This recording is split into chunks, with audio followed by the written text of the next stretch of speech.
Yeah, welcome one and all people. Sponsored by NordVPN, we take you to the beautiful sunny circuit de Catalunya in Barcelona, Spain. And what a track it is, as they recently reprofiled to bring even more speed and even more action to the circuit. So they've got two DRS zones, a speed trap at the end of the start finish straight, 16 corners, and nothing short of some of the fastest machines are to exist in racing. But of course, joining me in the booth is Mr. Dean Biggles. How are you doing today, my friend? Bien. Yes, como estás to you, Mr. Benjamin? Glad to be back here in the birthplace, basically, of European motor racing, isn't it? Circuit de Barcelona, Catalunya. As qualifying one will be underway. And right now, actually. And good to see you're getting in the spirit of things. As I say, we're just waiting for everyone to head out now. And yeah, I am. I'm about as excited, obviously, as back in 2006 when Fernando Alonso delighted the crowd by becoming the first Spaniard to win at his home GP. And he repeated that one back in 2013 in front of 94,000 spectators. Not quite as many as we've had at COTA on the weekend, but I'm sure in the virtual world we're going to have just as many.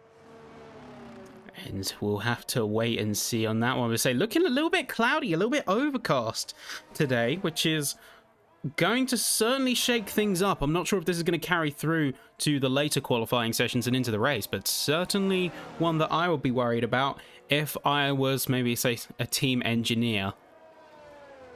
Well, talk to the Red Bull driver currently out on the track because he's elected to put those intermediate tyres on. Yeah, I think he's looking a little bit forward and trying to engage how the conditions will play out over the course of Quali 1 here.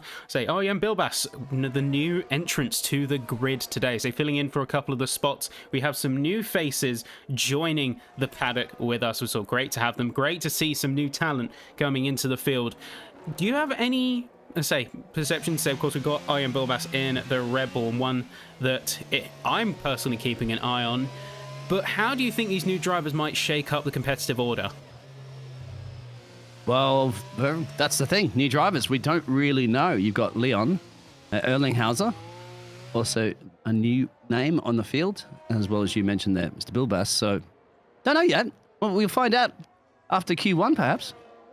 I say one to keep an eye on, but on board with Bilbas now, seeing what kind of time he can put down on the board here. So not the first to go out, but certainly one that we are keeping an eye on. Seeing how he can carry the speed now. So this track, it recently got reprofiled for even more high and medium speed corners, which some might say inhibits the racing somewhat, but at least in qualifying, it's going to demand ever more precision from the drivers. Because this is a test track, so that they are quite familiar with it. But yes, a very, very tricky circuit to navigate, about 3 miles. Just under shy of 3 miles and about 4.7 kilometers. Lots and lots of turns, of course, 16 of them. You only got that massive main straightaway, and probably a little bit of a straightaway as you get past Campos, turn 9 into La Quexa, turn 10. Famous overtaking opportunities around there as well. I'm going to say, it looks like a little bit of a brown pants moment from the Red Bulls. Locking up on one wheel. Lampalainen comes through first on the soft tyre to take a 1:17.634, and then Bilbas overcooking it into the chicane, yielding to one of the other drivers on track, and that is going to be out of this lap. The McLaren driver should dethrone this right there, Alex Hossa. And that's going to be Hossa with a 3.32. Very nicely done. I think this is where we get the early toss-ups here. It's cloudy, it's overcast, but I'm not sure if it's necessarily enough to warrant a wet tyre. I think Bilbas made a bit of a gamble there with the inters, thinking it was going to rain, and it's not, at least not yet, played out for him. Cortez with a 0.576 puts himself P2. Going to hop on with one of the other drivers on the field right now. This looks like De Boer. Let's see how he's doing over here. Antonio Cortez slits the Ferrari into P2, two tenths off, but as you watch there, Bora making his way around turn 7 and turn 8 in a second, actually. There you go, De Boer on soft tyres, trying to get as much speed as you can down the start-finish straight. And really, it's just about carrying speed with this track more than anything else. I'm thinking, oh, a little bit too much there. It's overcooked it on the rears, and that is De Boer out for this lap. A shame, truly, for the Haas driver. Yeah, the high-speed section is coming out of turn 3. So you got Elf Renault, Elf and Renault, and then the third corner. I don't think it has a name, but that's the one. That's a high-speed. Get a good exit out there for a short run down into turn 4. So did catch him off a little bit. Probably not enough heat into those tyres just yet. So on board with Illicorpi right now, another very strong competitor in the Ferrari right now. So they've got their teammate Cortez up in P2. Hostler and Bilbas are both heading into the pits after their initial runs. I think Bilbas is going to be switching to those soft tyres, despite thinking that it would rain. That gamble has not paid off in the early run. Going to be across the line for Illicorpi. Is it going to be a good time? They took a bit too much on the chicane. That's going to be an 18.488. It's enough for P5 so far. And, well, if you want me to do a little rain dance between the qualifying laps at the end or during the race, you know I'm pretty good at that. So you're going to be bringing you traditional rain techniques. So the success rate hasn't really played in your favor, though. What makes it, in your mind, say, well, what brings it different here to Spain that it will work this time? Because Spain, if you take the S away, equals a pain sometimes. So perhaps that would be the reason why. That's as scientifically founded an explanation as they come. I have full faith in this idea. We'll have to wait and see. Well, Tim Bringer coming across the line. Is it going to be enough to join his teammate on the top row? Yes, it is. It's a 5.74. That's a McLaren 1-2 here in Q1 so far. Going to be looking and seeing what else people can come up with. Going to see. Unfortunately, looks like the time board has had a couple issues there. It's also interesting. We still have a bunch of drivers in the pit lane, so they're going to only be doing 1 or 2 hot laps, if that, and you can't afford to make any mistakes at that level. But finally, some starting to come out. Will's starting to come out. AJ Jackson and Luke Franklin. So if we look at the board, you have, say, Hostler absolutely dominating the timesheets right now. The Aston Martins are another pair I'm going to watch. They're both coming across the line here. I think that is Casson and Franklin both going for a hot lap, seeing if they can tow each other. Maybe some team play involved here, but say at this point, I think a lot of the drivers are waiting out the weather, seeing if potentially it gets a little bit drier. Although that's a bit of a gamble at the same time. I don't think that they have really that safety net, a lot of them, to go for something like this. Because if it does get wetter, then they are essentially locked out of the top positions. And even though it is only Q1, you're still in very much a bit of a danger zone. That's Korsgaard with 17.969, comes through P5. Casson on board, looking good. Potentially a very strong second sector, if they can absolutely nail this here. So it's just slightly behind, but it's still green. It is green. He's in a green machine as well. But you can see about 2/10 currently off. Luke Franklin, his teammate, just lit up the timing board in the middle sector. So hopefully they're praying on getting both of their Aston Martins through to the next part of qualifying. 9 minutes and change to go. So they're going to need a big swing. So AlphaTauri just ahead. It's going to be P4 for Will Casson here. A good run from the Aston. Drop down to P5 as his teammate Luke Franklin passes the 2 McLarens. It's going to be a 4.93. And what a run that was. I say it was, I think, a purple sector 2 there. So very nicely done from them. I think that's 6/10 that separate them down into Korsgaard. So Korsgaard may be the bubble you want at the moment if you want to see the next part of qualifying. Drivers need to see a couple of laps in the timing board at least. Here we go, we're on board with AJ Jackson right now. Purple sector 1, really keeping it on the straight and narrow in that Williams, just about keeping it together. So Jackson, we know, as a driver, pushes it to 110% and then some. But it looks like they're holding it together quite nicely. Final chicane, jumps the curb a little bit, may have been underbody. But it's looking strong from the Williams. Coming across the line, is it going to be enough? It's enough for P3, it's a 0.549. I'd say you'd be safe with that one for now. AJ, of course, is once again really improving, isn't it? Last week they're just crossing the line first up, but losing out in second place for the penalties, I believe. But yes, definitely showing a lot of improvement for the young Canadian. It's a very strong point. I think it's just that consistency, and they put a lap down right away. So regardless of what happens at this point, with a P3 like that, they're in a very good spot. Yes, we got still Liam sitting in the pit lane at the moment. So whatever the Alfa Romeo driver is doing, going to get out there for a hot lap. Jasper Ten Hacken, of course, the man leading the championship, is out on a hot lap right now, as well as his teammates. So the Mercs have to be waiting a little bit, but now they're out there. Hopefully keeping Toto Wolff happy. I don't want to see any more Bose headphones being destroyed today.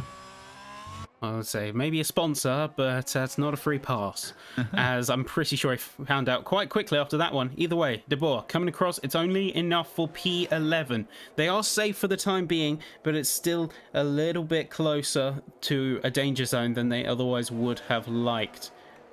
So checking out the rest of the field now, we say we've got Tim Brinker and the Mercedes, seeing how they do here. It's coming into the second sector.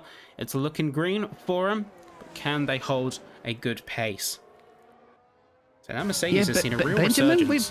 we've waited 7 minutes at the moment. I have not heard you say anything spicy. I thought you had some of that spicy Spanish food we had the other night here. Oh, that was an experience. And say the food was great, but to say the after experience is one to forget. I'll say that much. But looking forward at things through the chicane, it's nicely done, and you can see just maximizing the track width. And so these drivers really know exactly where the line is and just where to plant themselves.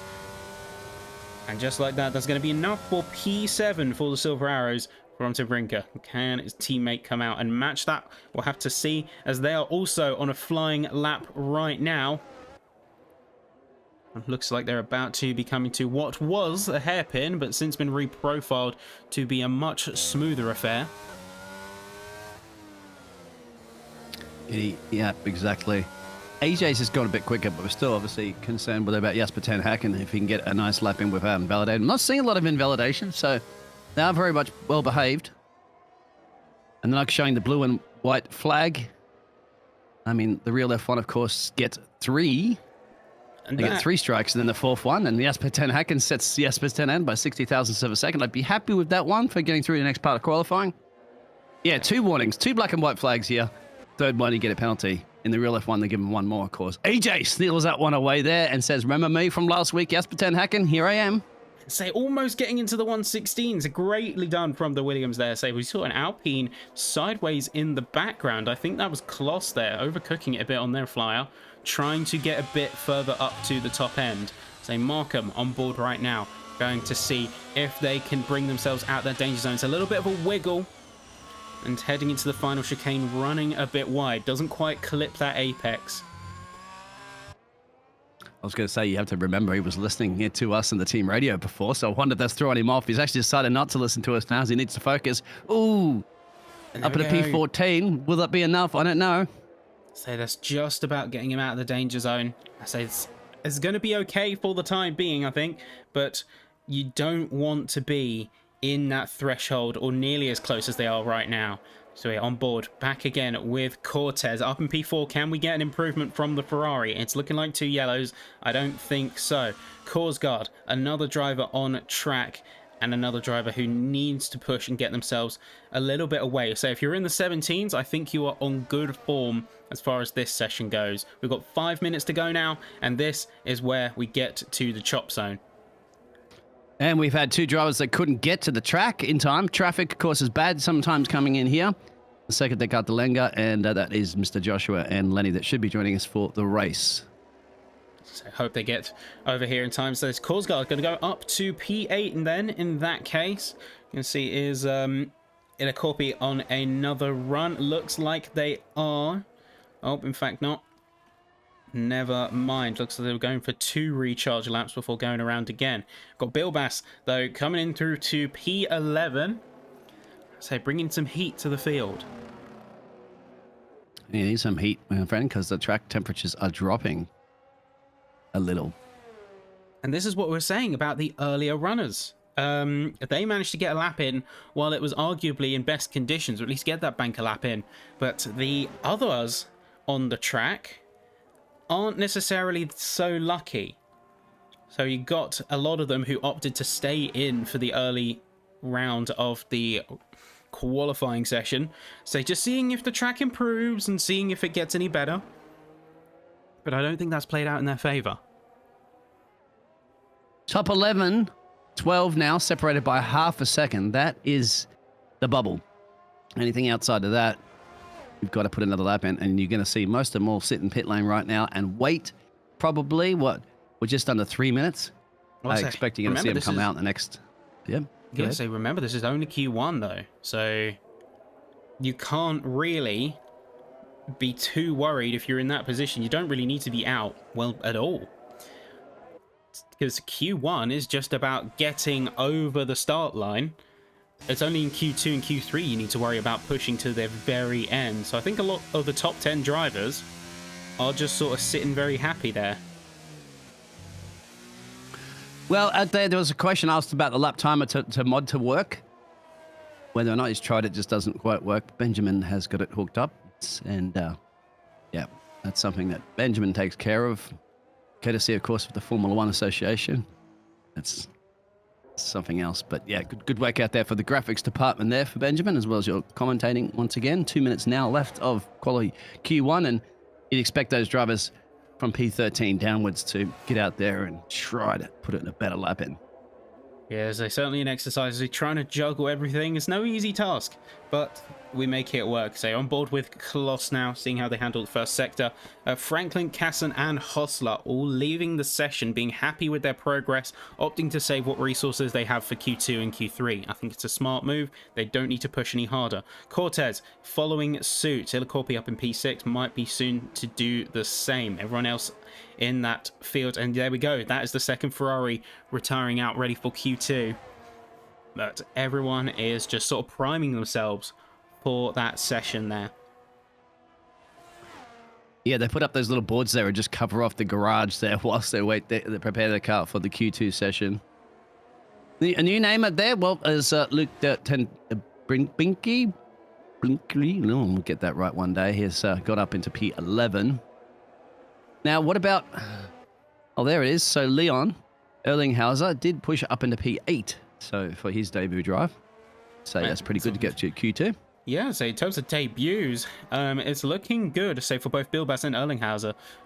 P8 and P12, strong performance, going to look at. Say, Kloss makes an improvement on their time, but it's still only enough for P14, as they just about scraping the line. 30 seconds are left on the clock, but I don't think anyone else is really going for it, because they don't need to. And they will be safe in the comfort, knowing that they have Q1 locked down, and they've set a bit of a statement, especially if your name ends in Jackson.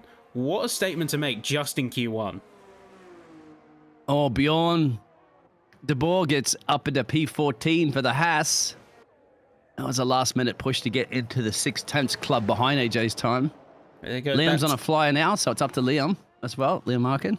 So Liam's the only one. He's the only one who could say who might be eliminated here. And he needs to get out of that drop zone if he wants any shot. So he's 3/10 down, but it's still looking like he may have something on the cards. So Tim Brinker. It's going to put Maximum Kloss at risk. Tim Brinker coming P4. Crosses the line at the last possible second, but doesn't quite make the shot for a second lap. You can see Liam getting very friendly with those curbs on the chicane. Is it going to be enough for the Alfa Romeo to get out of the drop zone? It is. Yes. It's P7, and that pushes Kloss down into the drop zone, and that is them out in Q1. Look at that. 6/10 separated the top 15, 6/10 of a second, and then Maximum Kloss is the reason why he wasn't in that 6/10. It was almost a second off. So Liam pushed it again to the very last minute. Got the job done. Remember, that's only his second lap, but I'd say in the whole qualifying, and that second one really did count. There's a great run there from Liam. So doing the Alfa Romeo boys proud, and really sticking it to some of the other drivers. So despite from what we heard, as say relatively low on the practice front. That is De Boer coming into the pits, lap line, and goes P13 as they just scrapes an additional position from Bilbas to take them down to P14. And that is Q1 looking to be wrapped up. And that's going to get close and close. Well, we don't know, do we? Because sometimes we had surprises in the Q3 where they weren't as close as we've seen before in the Q1 sessions. But doesn't really matter about how close you get. It's also mattering where you're going to place that car. Well, I say, yeah, Q1. This is just for sort of drivers to get reacclimatized to the track. Then Q2, Q3, that's when you really see them sort of stretching their muscles a little bit. There we go. Say on board. Say Liam Markham, P7. But your Q1 winner, say, goes to AJ Jackson. So you can see him there, 117.072 in the Williams, 2/10 clear of the next driver in Tanakan, followed by Alex Hostler, Luke Brinker, Antonio Cortez, Will Casson, Liam Markham, Noah Ilakorpi, Luke Franklin, Leon Erlinghauser, Gustav Korsgaard, Mike Klein, Ita Apalainen, Arjan Bilbas, and then down the bottom of the field you have De Boer, and saying goodbye is Maximilian Kloss. But what a Q1 opener. Honestly, a really strong performance from everyone involved. And it's certainly just good to be back in racing. I miss this week on week. And I know I say that every week, but it is true. I do miss it whenever we're not racing. Because it's just top tier. No two ways about it. It's SwiftX. It's the best of the Swift Motor Racing season. So, sorry, the series. Sponsored, of course, by the Digital Motorsports, and once again, get those VPNs in. I did last time. My friend, remember in Italy, I said I wanted to look up pineapple on my pizza in Italy, and I didn't want to get in trouble with the Italian government, so I used that NordVPN. I don't know about in Spain here, mate. What I should be looking up if I want to. Then again, once again, this is true. I had to use the NordVPN to connect to watch the Formula One race on the weekend because apparently I can't buy it here in my country. This country, because they want me to watch it on their cable television network in Spanish commentators, and that ain't going to work for me. I needed to watch it internationally, so I had to use a VPN. There you go. So that's just an example of how useful VPN could be. So definitely check out NordVPN, and definitely will be. I'll definitely be using it myself as well, because as I say, I'm going as we go international through the different rounds. Be one to keep an eye on. And I'll tell you what, if you could switch the VPN now and choose Spain as your country, and then maybe I'll start casting this race in Spanish for you if you like. We flip it over. It's kind of like that, change the language of your casting. What do you think about that, Ben? Are you okay to cast in Spanish for us if we go to the Spanish IP? I did get my Spanish GCSE, but that's neither here nor there. That was a long time ago. I don't really know how I would hold up to that. We could try it, of course. Why don't we switch it over to... there's a lot of Dutch drivers here, so why don't we switch it over right now to a Dutch IP address, and then we'll start casting this race in Dutch. Well, one thing, Antonio Cortez is the Spaniards on the grid, so this is his home track, his home race, and he's got those 95,000 fans all packed in there holding those Spanish flags up. Maybe you can get that Ferrari on pole and keep them happy. Yeah, so we'll have to wait and see. So that's just fixing a minor back-end issue with the graphics, and then we'll be right on board once again. Don't you worry, folks. We are getting back in there as we speak now. Let's hop back over to the grid. So on board once again with Bilbas as we open up Q2. One of the first to go out, despite the overcast conditions persisting. They have sort of learned, I think, from their mishap in Q1, have gone straight to the soft compound, but they're not the first on track as we have nearly everyone out on the field. Yes, nearly. But we will. 12 minutes to go in our second part of qualifying. One's been eliminated. 15 means 5 will be eliminated now. Yeah, so which 5? This is the actual drop zone now. So we had, of course, Q1, where it's a minimal damage, and this is coming to the point where everyone is going to be giving it full beans and really trying to stick the best time they can on there, because it is not just one drop, it is 5 drops this time round. I say last time round, so we had those sort of dead spaces on the end, and then we have the 2 drivers joining after, and in the race starting from the back of the grid, Bilbas immediately overcooking it. However, smart move to wheel themselves off track, but say that last time turn 3. Yeah, so turn 3, one for drivers to watch. It's all too easy to push it a bit too much there, but say we got what looks like bit of a timing error. I say it looks like we've got Lapalainen coming across the field, say with a 17.272. Casson immediately ups that with a 16.940. Got Cortez coming across the field with a 17.433. Korsgaard a 17.707. Going to see how the rest of the field fares. We've got Jackson about to cross the line. Looks to be next. See what they can bring to the table. It's looking green. Erlinghauser, 17.9. Jackson, cross the line. It's enough for P3, 17.423. Got 6 drivers yet to make a run. Say De Boer coming in, 18.0. Not enough in this day and age. Say here in Q2, it's not going to be enough. They are going to be in the drop zone within minutes. On board the Ferrari now, Ilacorpi. See how they do. So the prancing horse has got to get a gallop on if he wants to get out of the drop zone here starting out in Q2. It's looking good pace, a few tenths down, however. Yeah, because we lost Mr. Max Kloss. He said, well, was it... well, you get to sit there and watch it. Turn 13 and 14 and 15 come up for the finished driver. First to finish first you have to finish and be finished, perhaps. Here we go, crossing the line. Noah, up in a P9. So just on the cusp there. I think, say, you've got to be under 17.5 if you want to consistently stay out of that top out of that bottom 5 drop zone, sorry. So got a few people coming across the line. Bilbas, of course, will have to go for another run. It's 20 seconds behind the rest of the field here. We've got Markham placing P13 with a 34.476. Again, another driver who will need to go again. The only one who has yet to set a time is Tanakin. Yeah, and he's on outlap right now. But you know, the man leading the championship is quite capable of it. He's allowed himself enough time to afford to make a mistake and then put another hot lap in if needed. I think he's just allowed himself a bit of space as well. So you've got another car that's a bit further up, but I'm not sure if they're going into the pits or not. So he's just allowing himself as much on-track room as he can before setting out on a flyer. And that he does. See how well he does in the Silver Arrows.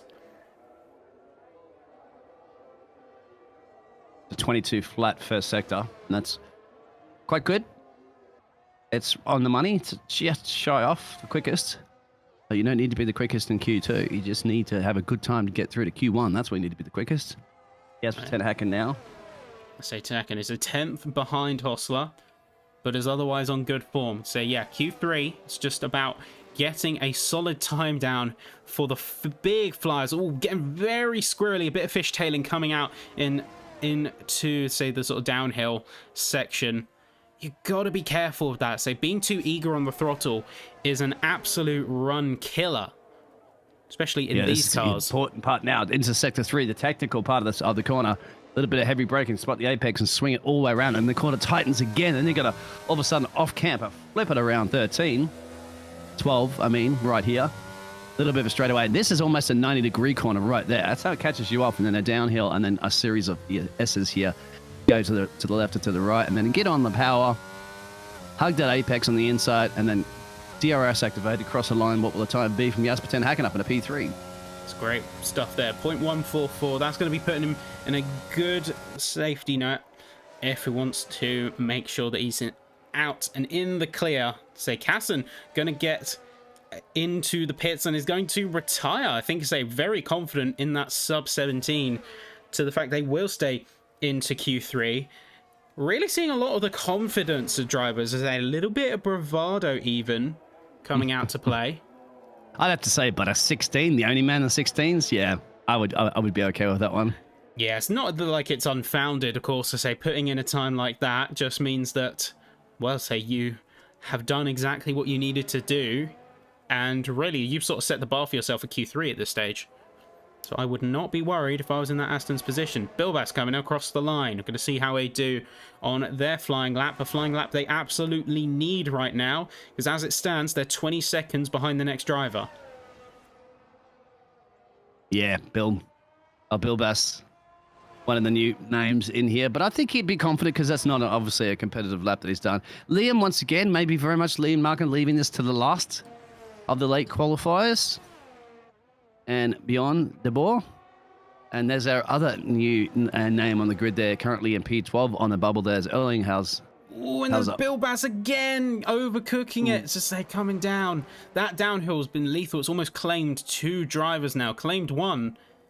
But Bill Bass, I know, is going to be frustrated with that one because they were banking on this lap. So they've only got just over 5 minutes now. They don't have any chance in order to make another run if they mess up again. He might have enough opportunity here to charge his battery up. It's about 70% here, and he's still going into the 3rd sector. Could just very much be enough. Yeah, it's also a bit does, dirty he could tires. go again. It's a bit dirty tires, though. It's not going to be optimal. Depends how many softs he's got left in the reserves, and just how far he's already pushed the equipment he has. I think he'll be fine on the battery, but it's all about those tires. Yeah. Well, he doesn't seem to be getting a lot of temperature into him. Now he's committing again right now, bang, and this could very much be his last lap. Might get another one if he's lucky, but he does have the battery. He was down about to 75%, I think, before he crossed the line. So, see, there should be enough battery around here. It's not that much of an ERS burner like on some of the other ones. Yes, that's true. I say we're on board with Cortez right now. I'm going to see if they can get an improvement in the Ferrari. It's looking strong from them. So riding over the curb and just extending that track width as much as they can before heading into the chicane. It's nice and flowing, avoids the sausage curb on the very edge. So Erlinghauser comes P7, it's a 390, but Cortez coming through. 2nd driver to go sub 17 with a .984. It's brilliantly done from that Ferrari. What Rapido, isn't it? Yep, you can see that. You can hear that, obviously, from the Spanish. You know, the Dutch go absolutely ballistic, right? The Dutch army, well, of course, the Spaniards do as well, especially when you see that man in the Ferrari and his home track there. Franklin's going to be doing the same, also going to be retiring out another driver to be in the sub-17s. Both of the Astons bringing their absolute A-game over these past few rounds. I'm not sure what's changed, but whatever they've done in the Aston paddock, keep it up. Because they are seeing big results. Well, maybe the factory just opened up, the new headquarters factory that they have at Silverstone, just outside of Silverstone there. Maybe that's given them a little bit of a motivational boost, to say. Yeah, those developments definitely paying off at this point. But to say, Bill Bass coming through P9, finally gets a competitive lap down, and that's going to get them out of the drop zone, at least for the time being. Jackson, another one to watch, currently on their out lap. But and the soon McLaren we'll be driver able to too. see them on full tilt. I think Mike Klein, I'm just saying, if you got it, no, that's, I'm just saying a little different driver there, but that's just going to be a very, very fast time for the McLaren if he can hook up 3rd sector. Alex Hosler. It's an interesting line for Hosler as he gets into the pits, but I kind of respect it in a way. Why did... No, he goes up into P4, actually, so for Alex Hosler. But, yeah, and then Liam's once again saved his best for last. Will it be enough here? So is Liam's going to be crossing the line there to set his... Maybe his very last time, Liam Markham. He's going to shoot him up into where? P10 is on the cusp now. Yes, it is equal cars at the moment there, Slim.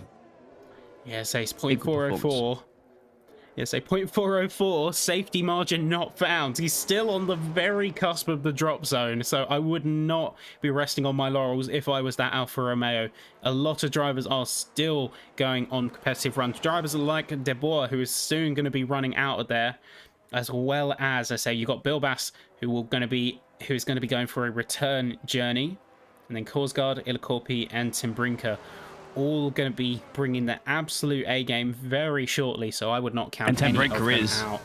Tim Brinker certainly is. The Dutchman is flying at the moment. He's very, very close to the top speed, at least to the 16s and wheels. So, yeah, this is going to look good for him, I'd say. If he doesn't make a mistake here, he's safely through.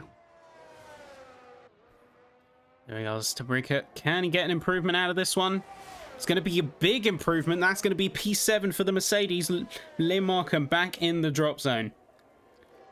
Liam, I believe, yeah, well, Noah's going back out here at the moment. And one man does not happy at the moment. You got it right down there. AJ Jackson. And he is flying. 1st sector, purple. It's great running from that Williams. Of course, they made that big mission statement in Q1. Can they carry that same momentum here to Q2? It's a green second sector, so they've got really good momentum going here. Can they follow it through to the very end? Don't crack under the pressure, AJ. You can do this. It's all down to you if you want to keep that streak running. But it's looking good. He's definitely. He may got this. He might have stolen this one away there. It's from Will. Very good for Williams. He's got it by a single millisecond. Oh. I can't believe this. The single millisecond, the Williams clinches P1. What is it's that sector 2 that he hooked it up there and made a little bit of a mistake in the sector 3, but that allowed him to have the ability to make a little bit of a mistake.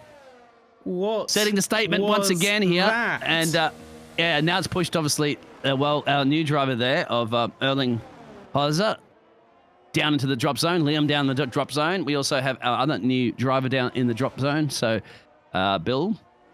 Yeah, Bill Bass. Bill Bass. But saying that, Lapalainen just crossed the line with a .918 in the house. Wow. Where did he pull that one from? Say 10 seconds on the clock. This is the last chance for drivers to go out and set their times. What an ending statement from Jackson there. But Lapalainen just coming in the last second to just sweep it back up, clean up a little bit of mess. Bilbas not going to go for another time.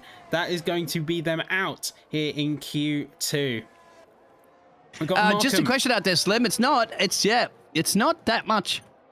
We'll keep an eye on. There's still some drivers out there. Leon is on another flyer, of course, there too. Leon Erlinghauser. What about, Jasper Ten Hacken? He's not really on the bubble. Jasper goes fastest again too, so while the times are tumbling. It's insanely fast from some of these drivers to say. Erlinghauser coming in next across the line is the one driver who needs to get out there. It's going to be good enough for P7. Liam down in the drop zone again and can't escape this time. It's going to be, this is your order, folks. Say, unless Lapalainen pulls out an absolute corker of a lap, but saying that they're pulling into the pits, I don't think it's meant to be. But so Slim just out there, they say, well, how come people are 0.5 a second off? That's quite a lot for equal cars. Not really. I mean, these are some of the best drivers. If you're looking at the top 12, they're 4/10 off. Even the top 13, that's 4/10 off. You actually look at esports and Formula 1 esports, supposed to be the fastest drivers in the world.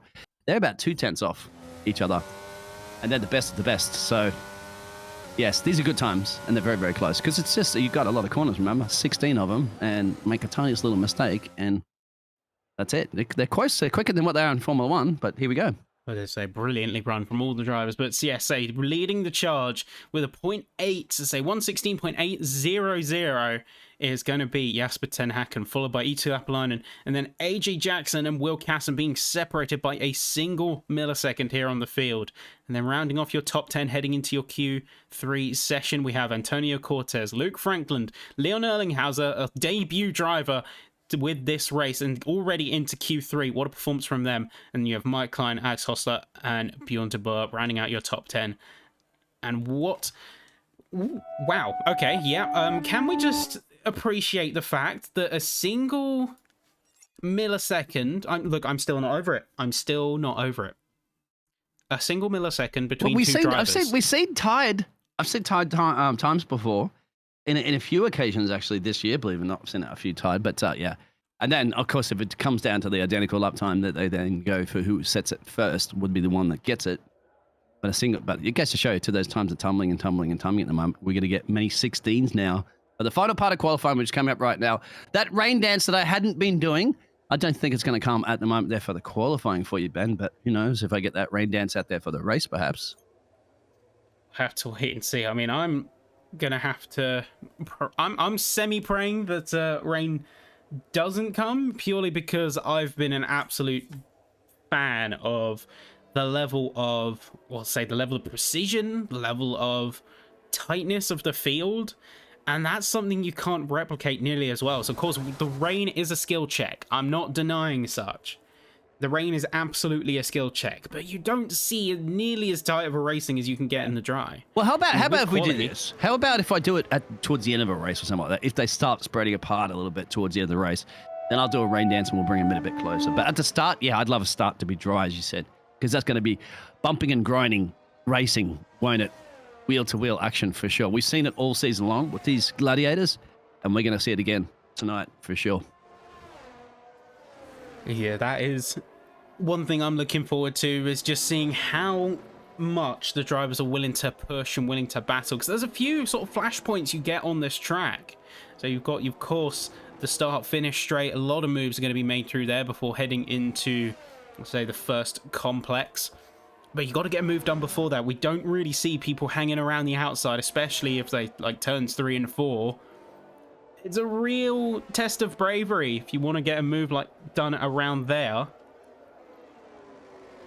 But there are a lot that can be said for some of the areas of this track. Despite it being a test track, the drivers here get no such luxury, so we won't say nearly the level of staleness that we might see in the real deal. And they test more in Bahrain these days too, don't they? Well, pre-season testing.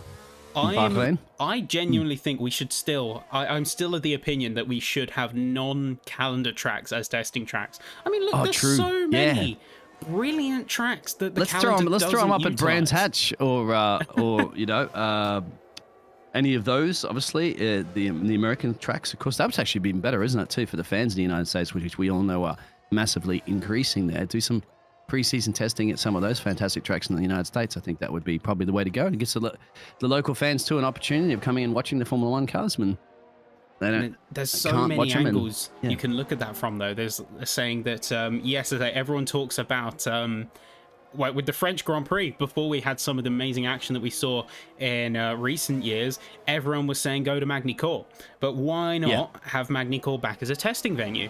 Yeah, exactly. That's a great idea. Absolutely, for sure. And it is a grade A track, remember? So they are.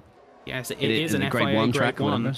So it's not out of the question. And the same goes for AJ should be the quickest right now. Bang, 16's immediately. 16.6 there. And that's a pretty damn good time, you'd have to say, for a first lap. Unfortunately, in Q3. It was invalidated. It's not coming up on timesheets. So it was an invalidation there, looks like. Was it? I've got it up on mine. So unless Maybe, having a minor issue with the timing table. No, I do see it up there at the moment. There's 3 drivers, I believe, set a time at the moment. They're 4 or 5.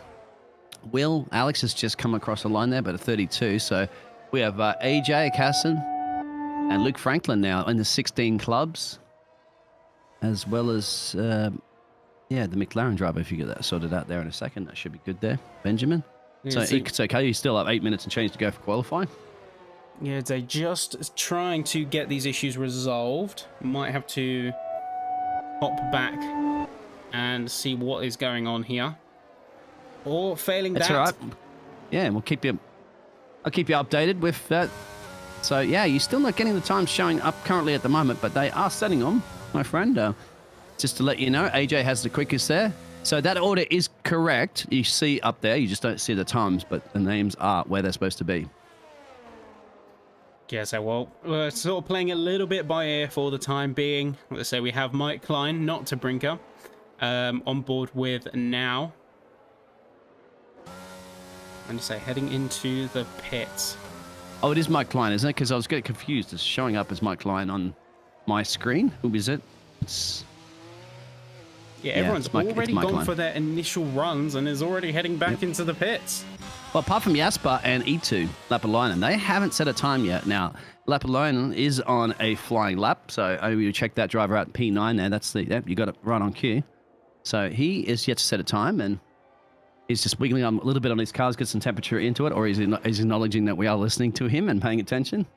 Well, so he's recharging a battery. I think he had an early attempt which has gone to an abandon, and he's just sort of recharging for the next one now. If I had to guess. Yeah, at 22.8 and 22.9 the first sector. Yeah, made a little bit of a mistake there. I think he might be charging to go for another one. Yeah, he's gone the pit lane.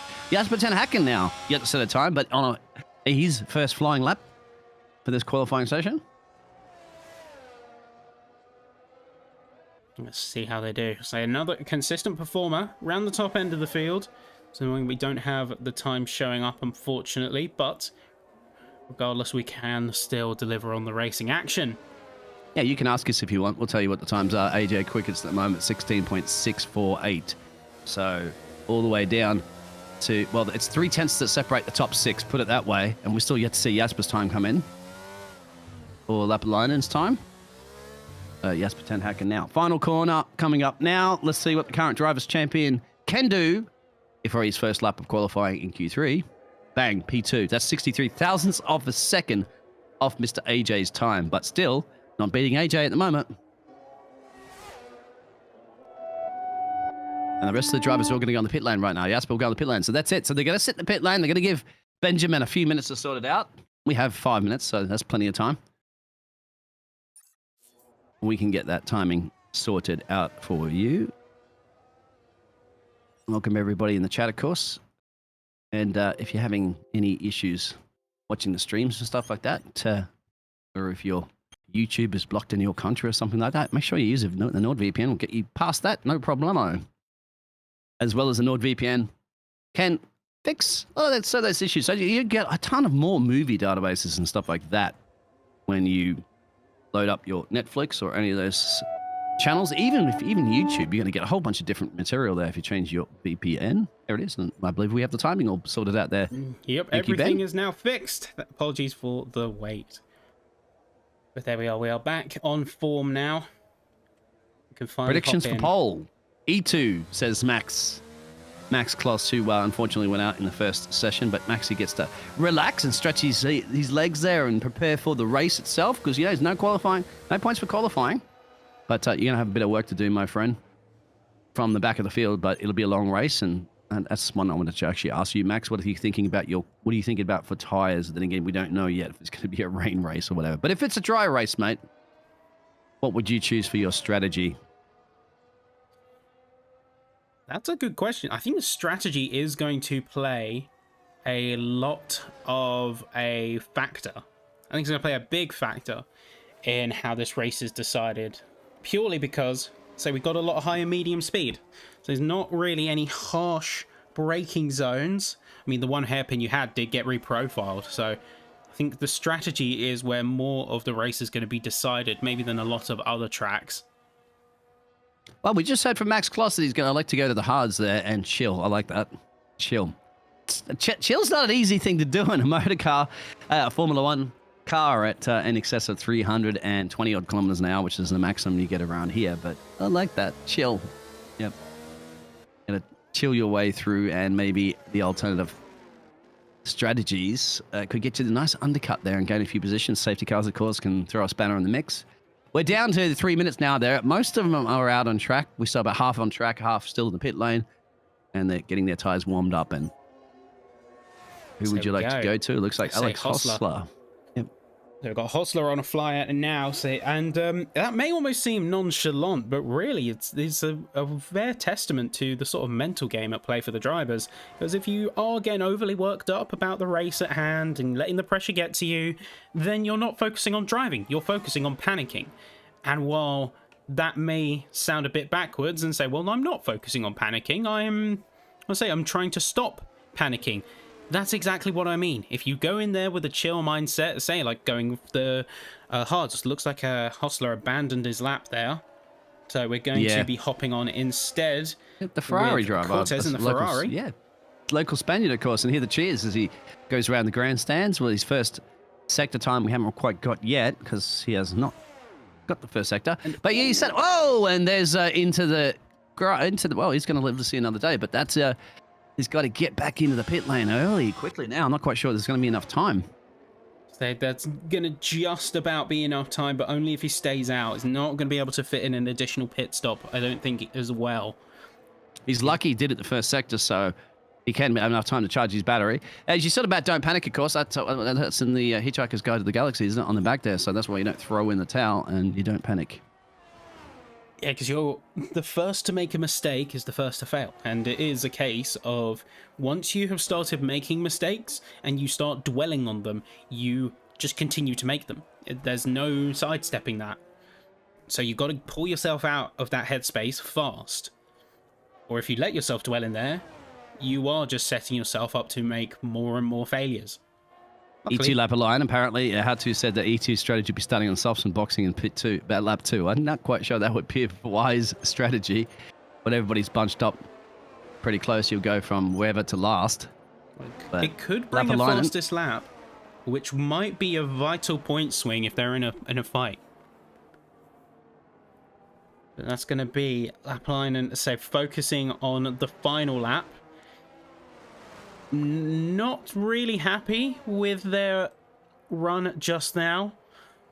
So there you go. Say, out once again in the Haas. This is the time that they earn their paychecks, isn't it? This is the last lap that they're going to have to do the qualifying to position those cars as high up as possible to get the best run into turn one for the race. At the moment, AJ has thrown the gauntlet down there for the Williams team and says, okay, come and get this 16.6 time. It is all time for everyone to bring their A game. Say Jackson currently leads the field with that 0.648.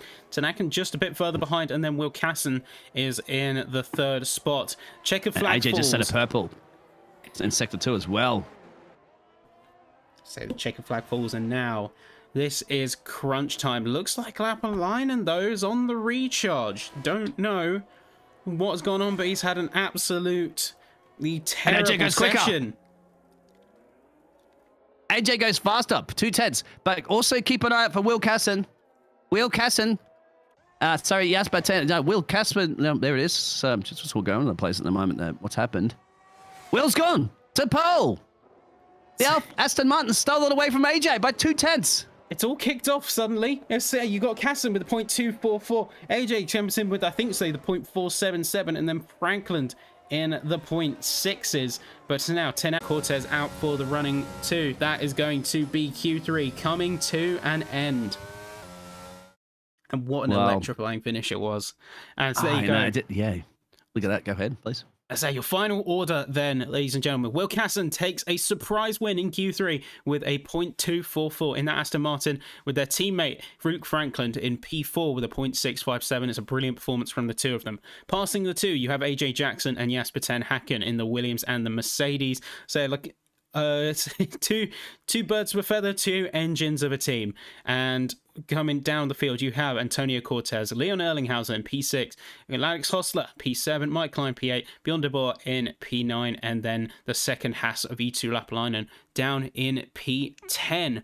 But just before we get into the race and say have a little bit of a break for ourselves, did you expect half of the half of the sudden surprises we saw at the end there? So Will Casson just coming in and swinging it in the last second. Well, I did it. I mean, we kind of expected AJ to get somewhere around there, and Jasper Ten Hacken, no doubt. But Will Casson to just deliver that amazing lap. Well, we're going to hear from him now, of course. I think we have our top 3 qualifiers. Yeah, and let's have a quick chat with them now. So first off, Will Casson, what a performance out there in Q3. How are you feeling, mate? Thank you. Yeah, I don't really know where that came from. That's better than my time trial time by like a good 10th and a half. So absolutely no idea. Well, regardless, you made it count, and when the push came to shove, you brought and came in and say you did exactly what you needed to do. Do you think if you could pin it down any key difference between, say, your time trial lap and this one that scored you the pole, could you pin it down to anything, or was it just a sort of like mind blank moment?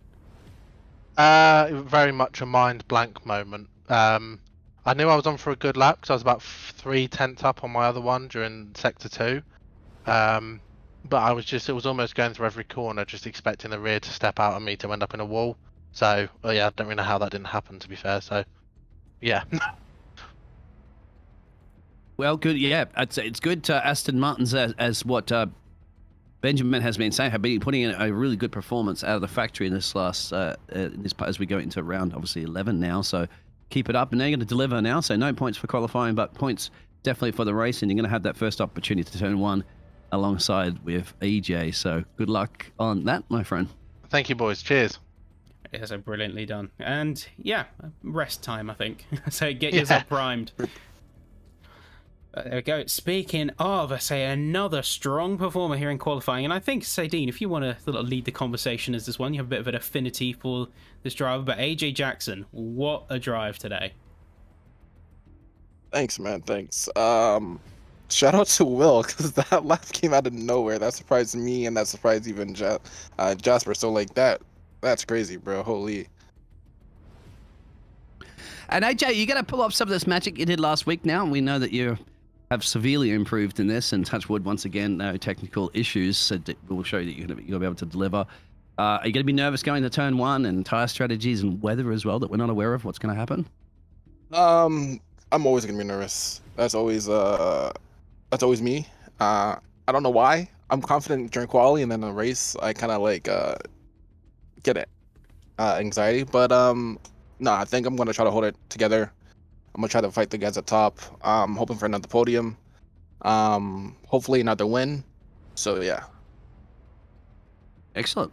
Well, we're going to let you get those nerves had those nerves calm down right now, and then try to chill. One of the drivers before were just saying, just chill in the race. I'm like, that's easier said than done, but well done. Anyway, it was a surprise, caught everybody off with Will's time, but it is what it is, and you're going to be starting next to him on the front row of the grid, and the race coming up soon. Yeah, wait. And to say, just one that I wanted to ask, and we're talking a lot, but I think it's a bit of an emphasis on sort of a mindset. But when you go into a race, AJ, do you have any sort of like rituals or things you do, like routines you have to do before a race starts, sort of get you in that mindset of, okay, it's time to drive? To be honest, it's weird. It's gonna sound crazy. I wash my hands. I get a towel. I dry them. I kind of like get like a wipe, dry my wipe my controller, dry it, make sure I have grip on my controller, and then I literally will listen to a song before the start of the race. So yeah. Do you get pumped up like "Eye of the Tiger" or some of those motivational songs? No doubt. I mean, I do as well when I get casting. It's actually like a heartbreak song. I don't know why. It just gets me going. So yeah. All right. Yeah. Sounds like that's... They can be some of the strange thing. I mean, I can attest to this one. And say when I'm going in for a race, like I have a very specific hoodie that I always wear when I race. It's almost like a good luck charm in a way. And the other thing is, and this is one of my mates who also races, he has to specifically have a ham sandwich on farmhouse bread. Do not ask me why. Do not ask me why. Because he will never tell me to this day.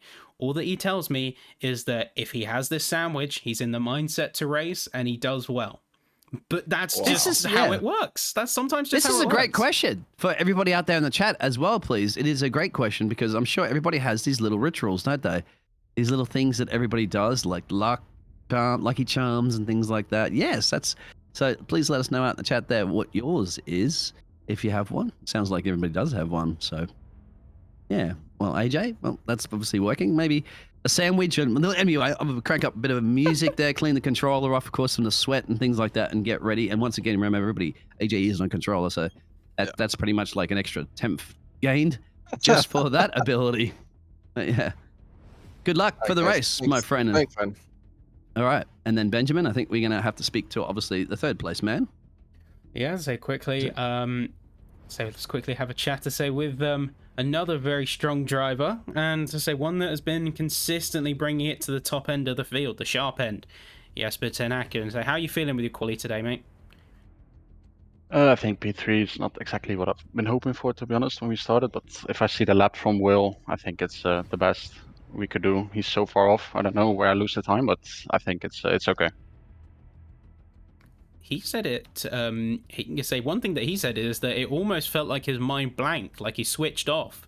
And I really just sort of think it was one of those cases of being in the zone. Now tell me, do you ever yourself get like that? Do you ever have a lap where it's like, I don't know what I did, but I'm half a second up and I'm not going to question it? Have you ever had those moments? Maybe not as many times as Will, because qualifying is usually not my strong point. But I think the last lap, it was a bit in a zone. I don't think there was much more time in it. I think we can be happy overall. But Will did an amazing job. Give congrats to him, really. And Jesper, he absolutely did. But Jesper, do you have one of these little routines that you do before a race, like what the other drivers were mentioning? No, not really. I just I just try to set a lap as fast as possible. Don't really have a routine, to be honest. You listen to any music or anything like that, but in your warm ups or anything like that? I try to mute the like the others. I try to get in the zone really, but just not have any surrounding sounds, music or talking. I just try to be alone and then go into the lap. But yeah, maybe I need some tips from the others because usually my quality is not the best. So Well, you are in the championship lead, so that's all you need to do. More crucial points. Podium, do you think today is definitely something that you can achieve? Yeah, I think a podium is what we're going for. That's the least I think that I'm aiming for, to be honest. So I think we should try to get a good start. I usually do, then work with the strategy, and yeah, you need some luck, but I'm confident we can get onto the podium. Yeah. Any hints on the strategy you're going to give out to everybody here this evening if it's a dry race start? No, I'm not going to help them. No. That's fine. Then I don't expect you to reveal your secrets until the tire warmer blankets come off. Exactly. So any questions there for Jasper Ten Haken there, Ben, or are we going to let him just get ready for his team and prepare? No, so we're all good. So I think I'm certainly looking forward to how you drive today. So consistently put out of the bag. You say you're not happy with P3, but that's still, in terms of quality, that's still a podium. That's to put you in very good stead, especially considering the circuit. I mean, how's your confidence with the circuit? So just one last question. I like the circuit actually. It's maybe not one of the favorites, but it's just I'm quite neutral actually. It's okay. I like the track, and then I think you can overtake as well, so that's a plus. And then yeah, let's see what we can do. That's awesome, mate. Well, say we're not going to keep you. Thank you for your time, and say looking forward to the race later. Yes, thanks guys. And of course, we obviously do have Liam, I believe, Liam Markham. Now, Liam obviously wasn't up the top timesheets there, but to give us a bit of a chat there real quick about what happened with your driving, Liam. I know in the first Q1 and Q2, you kind of waited a little bit, right? Did into the last moments to get the car across the line, and it worked, but didn't quite work too much around this time. Dragging me into this again. Yes. I feel like I'm always here. I never have any time to myself with you guys. You're always harassing me to get me to speak. If it's not about boats, about how late I've gone out or something like that. Well, to say you're the one lurking in the comms I chat. don't want to go. Shh. I need to make sure you guys are doing your job properly. But no, I'm. Yeah, that's exactly what it is. No, I didn't want to go out late, but I was running around with some business. Cough on the toilet. And I came back. First lap was dreadful. Second lap was decent. Obviously, put me in P7, got me into Q2.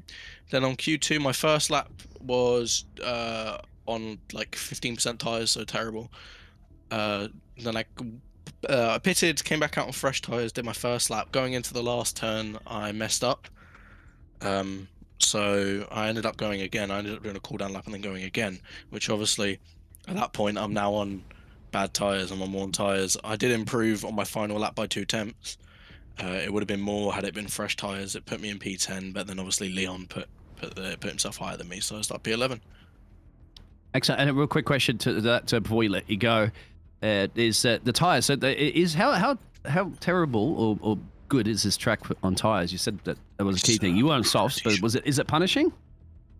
Pretty shocking. It is pretty shocking. Like especially compared to Italy, it's definitely going to be either a one-stop medium, hard, medium, hard, or it'll be a 2-stop hard, medium, soft. Yeah, I'd imagine a lot of people probably be starting on the hards there if it's going to be a little bit punishment, but you might lose a bit of time. Anyway, you don't have to tell us that, of course. So keep those secrets between you and the team. And we'll let you go and get ready as well. So don't forget that Liam's also running around and organising a lot of this fantastic Swift Racing League series. So he's doing a lot of things behind the scenes, just like Ben is doing. Everything's behind the scenes there with the production and jazz like that. Once again, if you do appreciate that, please give us a thumbs up, no doubt, to show your love and support for the series. So, Benjamin, I think that's it. We'll get a little bit of a breather before we go to the race soon. Yeah, so a little bit of a breather. And definitely sort of getting ourselves ready to race. And so it's not just the drivers having to prime themselves for the racing ahead, it's also the commentators in the box. So we will be joining you once again very shortly. So 20 minutes time from now, the flag drops. So don't want to miss it. Keep it SwiftX. You know where to be, and we will see you very soon.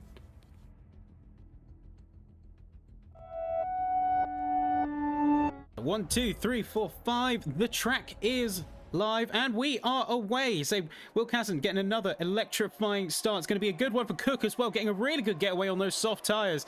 Casson not quite getting the same run as they did the first time out, but still putting in a good run nonetheless. Lapalina getting a little bit squirrely there, just about holding it together in that Haas. You can see the chaos potentially wrapping rapidly developing just behind. Hopefully we don't see any lap 1 incidents. It's looking okay for the time being. Bashford down the back end of the field along with Korsgaard, but Tanakin is immediately going to go on the full attack, is going to go side by side with the Aston Martin, going to leave him no room he gets to it. fight, but it's immediately going to be going down the inside, seeing if we can get a switchback. Casson doesn't have the opportunity to go for it. He's immediately and he's on trouble down. from the Haas as well on top of it. Yes, you're right. They're going to go side by side. There's the Haas's. They're going to make way back up through turn 13 coming up in a minute.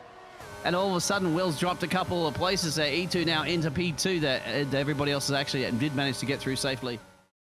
And they're all behind Liam. They're going to get a nice tow from Liam as they make their way into Lost Source. So this is going to be very interesting to see this battle for P6. Can Liam hold them off on those medium tires? As, and does Peter know that Korsgaard can go 346 kilometers now down Camel Straight? That's going to be interesting.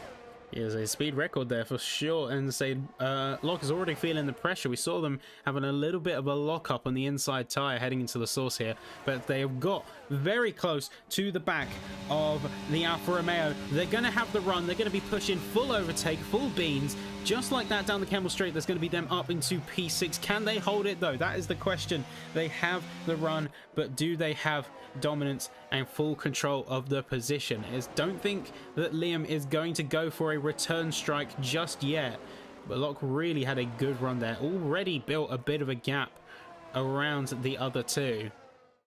Oh, look at the exit he has right now. He got to trust in the tires, and you would, wouldn't you? Because those medium tires, they're going to brake a little bit better. They're going to hopefully brake a little bit better, not slam up the back there of them. And look at the exit speed he gets. He's got to get on the power. 4th gear, 5th gear, 6th gear. He's short shifting early, of course, because he wants to follow him up through a Rouge. And if he can get on the back of this Merc right here, around here, bang, that's going to be taken care of, baby. DRS activation. Before even the DRS activation, done. Now, how's this going to help Will? Because Will's just outside of the DRS activation, watching this from his Aston Martin further back in P3. He lets Luke through, because Luke's got the better tyre. Clever play, maybe, the Aston Martins? I think it's a good team play there. It's a good strategy call. No team orders to spook up, but purely just two drivers acknowledging each other, knowing what's best for the team. And in that case, Casson is playing a bit of a longer game, so he can let Franklin go for a bit more of a short-term charge, because it means that they've got the fastest lap. They've proved that they have it, and right now they just need to keep pushing. But right as it stands, Luke can slow a little bit to allow him to have a DRS, but at the moment, it's just like, I think that's the Aston Martin team have gone, Luke, take Jasper ten Hacken right now for breakfast, lunch, or dinner. Just get past him and help your teammate out. Do what must be done.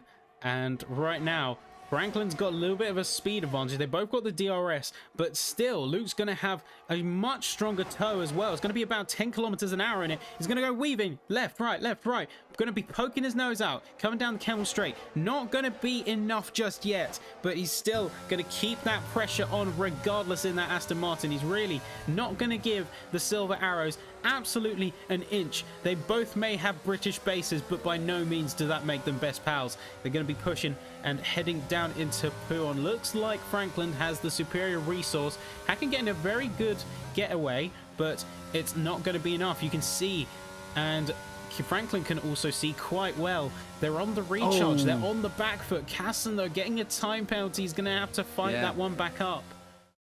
And is just consistently holding up that better pace. They have the compound advantage right now. They need to make good use of it. They can't be affording to get stuck behind a hard tyre runner. Watch this. On the recharge.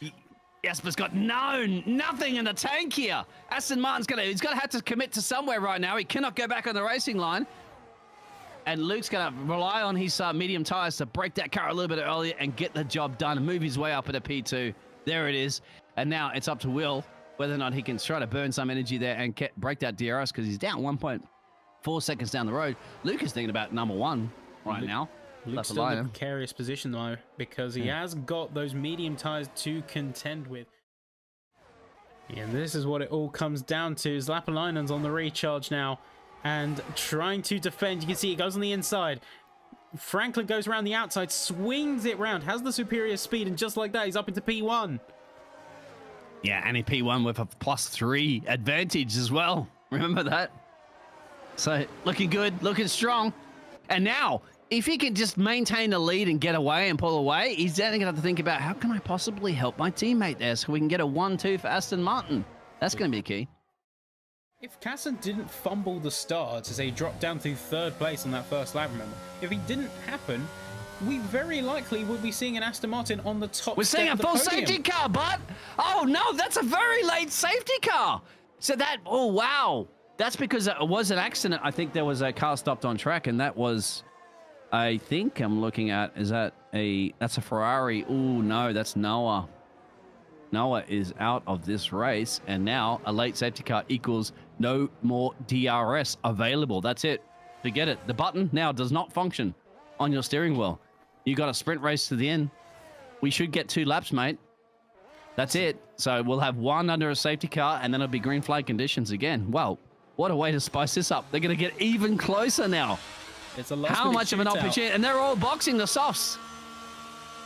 It's going to be crazy. I mean, we saw, yes, the Ferrari of Corpi was stopped sideways on track, basically beached, couldn't get himself out to the point Hardwick took the racing line, didn't expect it, and absolutely clubbed the side. So that is, if the safety car wasn't on before, it was definitely confirmed by then. That's what it is now, isn't it? Qualifying sprint, 2 laps. It's a final no sprint. DRS as well, remember. No DRS for 2. So no 15 to 17 kilometer an hour letterbox advantage. Here we go. Green flag as they make their way to the bus-up chicane. Luke leading from Lapalita and Jasper Tenhaken. It's a big, perfect switcheroo for the Aston Martins. You got one Aston Martin going from 5th to 1st, one Aston Martin going from 1st to 5th. It's a perfect yo-yo, perfect switcheroo. And Will making a run on Cosguard up the inside there of La Source. Bumping and grinding, gets it done, sneaks his way through.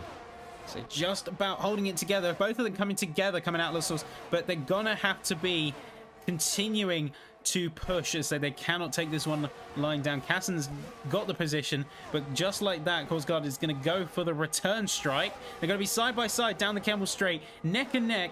Kassan's going to have the inside. They're rubbing tires. They are making contact. Kassan is round. They're crashing into each other, and just like that, Kassan is fully out of the running. He's down in P10. He can't recover from this. CosAnimeDesigns manages to get away, but it's not going to be the cleanest of victories there. Might even be one illicit of race control.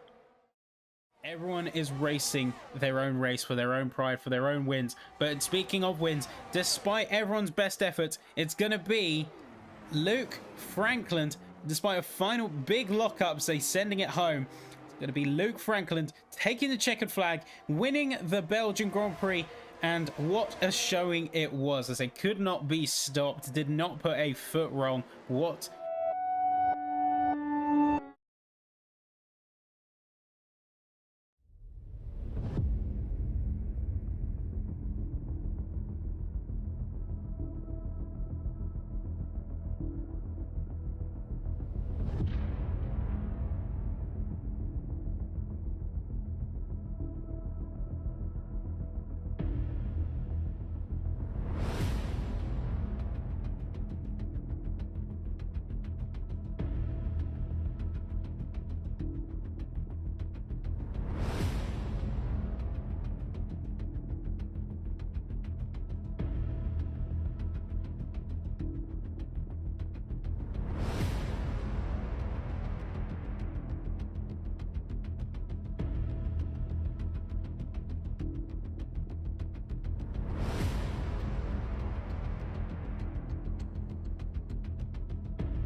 Well, hola, como estas, amigos? And, well, our qualifying session's over and race day has arrived. Welcome along to the SwiftX Series round 11 here in Barcelona. The series is heating up tonight. Once again, we'll have our gladiators to enter the Catalunya ring and provide us with another round of battling.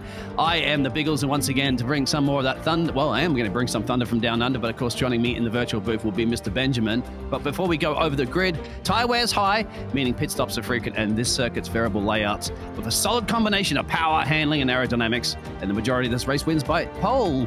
Go ahead, grid, please, Ben. Right. And then taking a look at the grid, say after an absolute corker of a lap, Will Casson takes P1, takes pole here in Spain alongside AJ Jackson, another consistent performance and one all too familiar with the top row. Say Jasper Tenaken and Luke Franklin make up the second row for the Mercedes and the Aston Martin. Both of them, say, very fast drivers. And then Antonio Cortez takes P5 with Leon Erlinghauser, a brilliant debut from the AlphaTauri driver, a reserve, stepping up to the plate, making it P6 on their first appearance. Alex Hostler and Mike Klein are next up, both of the McLarens taking up row 4. And again, Mike Klein, another new appearance. Great to see from them. Bjorn de Boer and Itu Lapalainen say it's almost like Noah's Ark here, because we got two Hasses, two McLarens, say, taking the 4th and 5th row. So row 6, we have Liam Markham and Noah Ilakorpi, and these two are certainly going to be duking it out as we head through the race here. Luke Brinker and Ian Bilbas, to say another new face, are going to be taking row 7, 13 and 14th, and then rounding out the bottom of the field we have Gustav Korsgaard and Maximilian Kloss. And down at the bottom end of the field. But as I say, I'm getting word from race control that, as I say, we're going to have a slight delay to the race. You may hear them in the background, but we are having a slight delay to the race. There was a minor lobby misconfiguration. But Dean, tell me, we have the race about to start. Who's your money on? If you had to put your money on anyone. AJ. I have to go on AJ. I said it. I said it last time, didn't I? Last week during the qualifying session, AJ was going to pull a miracle out there, and he did. And I think at the moment, well, AJ is coming off a race win, so it has been confirmed that even though he crossed the line there last week in Italy and had those penalty, the penalty had been removed, and thus he got the race win. So it's fantastic to have that first race win. And the way he's been performing over that qualifying session we saw, it's just amazing. I mean, Will Casson's time that he pulled out of that surprised everybody, including Will, that we heard during in the interviews after qualifying. But AJ's the one to look out for if he can hook up that race strategy perfecto for him. What about you? I don't know. It's a tough one for me because I have a lot of people that I definitely want to keep my eye on. I don't have a standout winner if I had to put a pin on one now. It's a big toss-up between Jackson, Franklin, and Cassidy. Say those two Aston Martins have been an absolute force of nature, truly. But I don't know. I want to look more at the underdogs. I want to look more at who is going to bring something new to the table. And for me, that's going to be Leon Erlinghauser. I mean, it's their debut race here in SwiftX. They're a reserve driver. They got the call up and they came P6. They put in an absolute corker of a qualifying session to place that high. Now, I hope that they can translate that into race pace, because that's probably just as difficult of a job as getting to Q3 and holding such a spot that they did. But I'm certainly filled with hopes. I completely forgot about that, and I would have to agree with you, because we have two new faces on the grid. Of course, we have the Ian Bilbas, and we do have Mr. Erlinghauser. So two, and Ian Bilbas, you know that he was struggling obviously with that Red Bull and losing it around first sector quite a few times. But one thing, you're pushing on the limits when you're in qualifying. When it comes to race trim, both of these gladiators might be very, very good at delivering the results on the day where it pays the points. We do have, of course, we did mention during qualifying, Josh and Lenny were both caught a little bit there in the traffic coming in here into Circuit in Catalunya in Barcelona, but they are going to be joining us for the race. So once again, we're going to get about 18 or 19 drivers on the grid for an exciting race. Well, we don't know whether or not the rain conditions or dry conditions yet, do we, Ben? Yeah, don't really know yet, and honestly, I kind of don't want to until we get there, purely because there's something exciting, there's something always a little bit more tantalizing about having a race and not knowing what's coming ahead of you, even especially when it's mid-race, the conditions change, because that brings a whole new dimension to the racing and a whole new dimension to some of the strategy options, which I think, as I said before in qualifying, I think strategy is going to be a big decider in a lot of the positions. Everyone's got their starting positions, but the strategy is going to be the big decider. You're right. Yeah, Mike says, I want to go to bed. Can we start? I'm sure we want to, Mike. And, you know, I'm not quite sure you're going to want to go to bed or can go to bed once this race starts, man, because all the racing here at SwiftX has been cracking all season long. There's one thing that is great about, I've said this multiple times now, a great thing about this game. This game gets a lot of, love and certainly probably a little bit more hate than love. But one great thing that they've hooked up perfectly is the weather model. The dynamic weather model in this is brilliant. It can change during a race pretty quickly. It catches some of the best drivers in the world off guard. Never know what can happen with that one, Ben, but you cannot deny it, can you, that they have perfected almost the weather model here. Yeah, so the weather is kind of one of the biggest strengths is the fact that it can just sort of change on a dime, or even just progressively roll into that changing conditions. It's really what sort of sets it apart from a lot of its rivals and competitors. And it does bring a whole new, as we were saying, brings a whole new dimension to the table. So you've got to have teams reacting and it has to it, weather, drivers of course. reacting to it. Yeah. It's a whole we know that whole big game. We know that other games don't even have that with simulators and stuff like that. It's Ballsy out there, and I know Ballsy, g'day mate, and he says EJ for Presidente. Well, is he going to be the president of España? Perhaps, if he can hook that up there. But don't forget, we do have Antonio Cortez, who is a Spaniard, on the grid for the Ferrari. So maybe keep an eye on him, because you know that little bit of a cheer from those grandstands as you go around these turns is a little bit of a motivation boost, isn't it? Fan boost. Yeah, so fan boost. Thankfully, not a mechanic that we bring over here, but suddenly having that morale behind you is a boost in its own right, and goes a long way. Although you can't let it inflate your sense of ego and go for moves that you can't physically do. Where do you expect some of those key moves into those turns, my friend, for the first couple of laps? What do you think anybody's going to be bold and brave without the DRS? I expect to say a bit bravery through turn 3, a little bit craziness in that first lap, especially first and second sectors. Everyone's going to be trying to send it on where the old hairpin was, and I think by the time we get to the final chicane, say the final 5 corners, I think we will see things stabilize out, but I can't say for sure. All right, and the chat there, let's go Max and stuff like that. Max from Last to First. Not quite sure who you were referring to, but that's either way. Kloss, there it is. Okay, thank you very much for that, fans out there. Any predictions of safety cars, guys? Are that? I mean, we saw pretty clean qualifying. Nobody into the fences, just a couple of gravel traps. So that is looking good at the moment. And if you are liking the fantastic work we're doing here at Swift Motor Racing Series there, please hit the thumbs up button. Maybe wait to the start of the race to give us a thumbs up as well to see how they're going to make their way into those first turns after they do their formation lap soon. Thank you for sticking around with us. And as this is the lucky world of digital motorsports online, isn't it? When it's live, we do our best. We do, I'd have to say, a lot of times better than what national television networks can do. Well, with 1/10 of the budget, or practically no budget. Yeah, we'll say no budget basically, but I say we do our best. Can't match the TV direction, of course, I say with the whole professional effort, but remember, I say we're at the mercy of the game, and you're at the mercy of me pressing buttons on 3 different interfaces all at the same time. Either way, get some good racing here. You should see your setup. Yeah, sorry guys, you need to see Ben's setup. It looks like you're in a NASA control center or in a cockpit of the space shuttle. There's buttons everywhere. But he gets it done somehow, don't you? You are a professional, Ben, so I expect nothing less.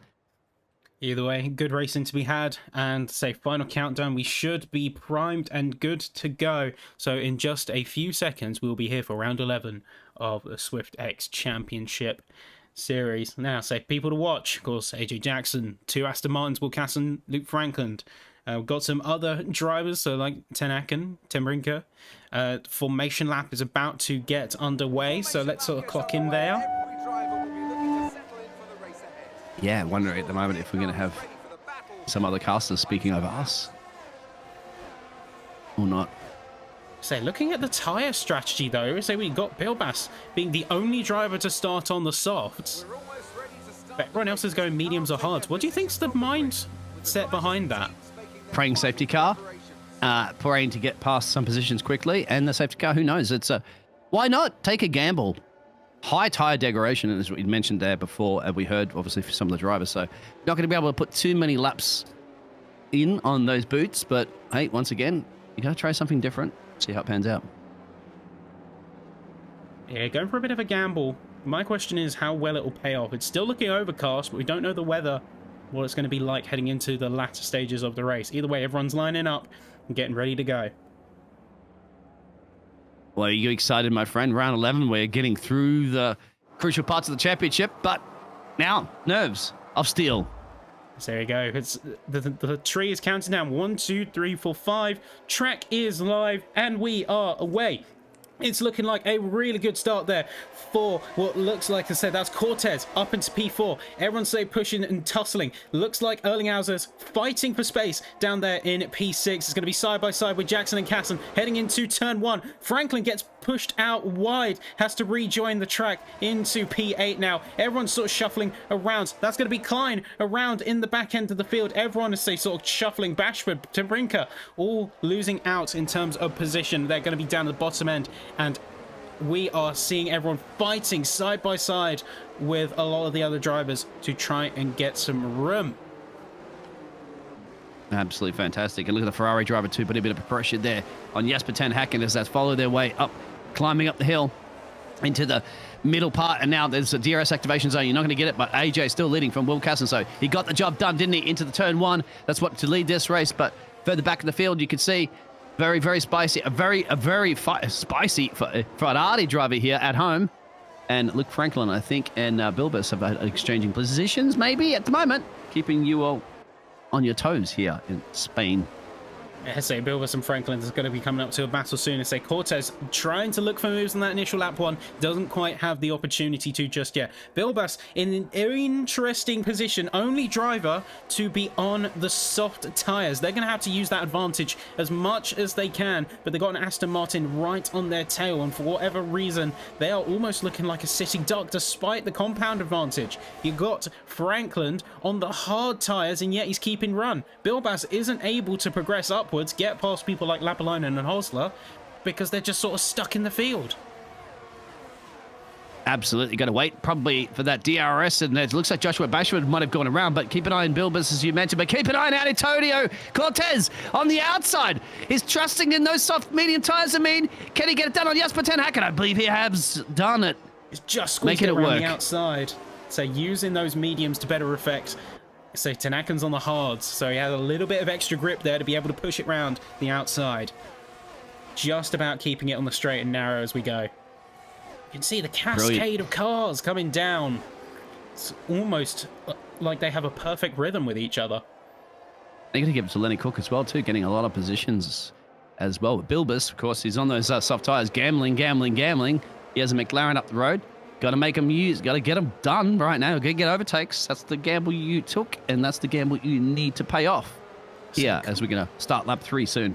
Say Cook trying to poke his head round to try and get around Dila Corpi right now. They poking the Alpine's nose, and ooh, big, say a little bit of a jump there from Dila Corpi, but it's going to be all for naught. Say Lenny Cook coming around the inside, even without the DRS being active yet. They're going to be side by side, and Dila Corpi's going to have to yield as Lenny has the inside line, and that's P11 for the Alpine. Looking up the field, we have Bilbas trying to chase down Hostler right about now. Closed a good amount of that gap, but again, Hostler is on hard tyres. Bilbas is on softs. He goes around the outside, swings it round in almost an effortless motion, getting it up into P6, but soon those softs are going to be running out, and he's going to be a sitting duck, going to be the first pit runner. And that is why you trust in the tyres, of course. You can get it done. We saw that before too with Antonio Cortez. But once again, those boots are going to be chewing, and unless that safety car or something comes out, change the strategy. Also, keep an eye out for the battle between P14 and P13 that's brewing up there too at the back there, my friend. So look at Dila Corpi go right about now. It's fighting on both fronts. He's got Korsgaard behind trying to defend from, but then he's got Tim Brinker just up ahead. He's trying to close the gap. He's really struggling, but that's going to be him being overtaken almost to say breeze for Korsgaard there. I'm not sure, are they on the hard tyres? I think they are also on the hard tyres in that Williams. Either way, almost made it look effortless. Ilacorpi drops down to P15. Absolutely. And Bilbus, of course, there for the McLaren drive, one of the new faces in town now. But also keep an eye on there, Antonio Cortez. As you can hear the cheer there, Lenny Cook makes a move up into P10. I believe they're making those mediums work. But what about the other mediums? What about the medium for the Ferrari? Because he's lining up on the back of Will Carson, who set a miracle, a fantastic lap, one of the quickest laps you're ever going to see. And now, can he try to get something done here at home? So here in Spain. Despite being on the medium tyres, you'd think Bilbus would have fastest lap, but no, it's Cortez in the Ferrari on the mediums. And being in traffic, he's still managing to put in a Herculean pace. There's about half a second between him and the Aston Martin. That gap doesn't look to be waning or growing either way. He's just about keeping it within retention. And really, that's what matters here.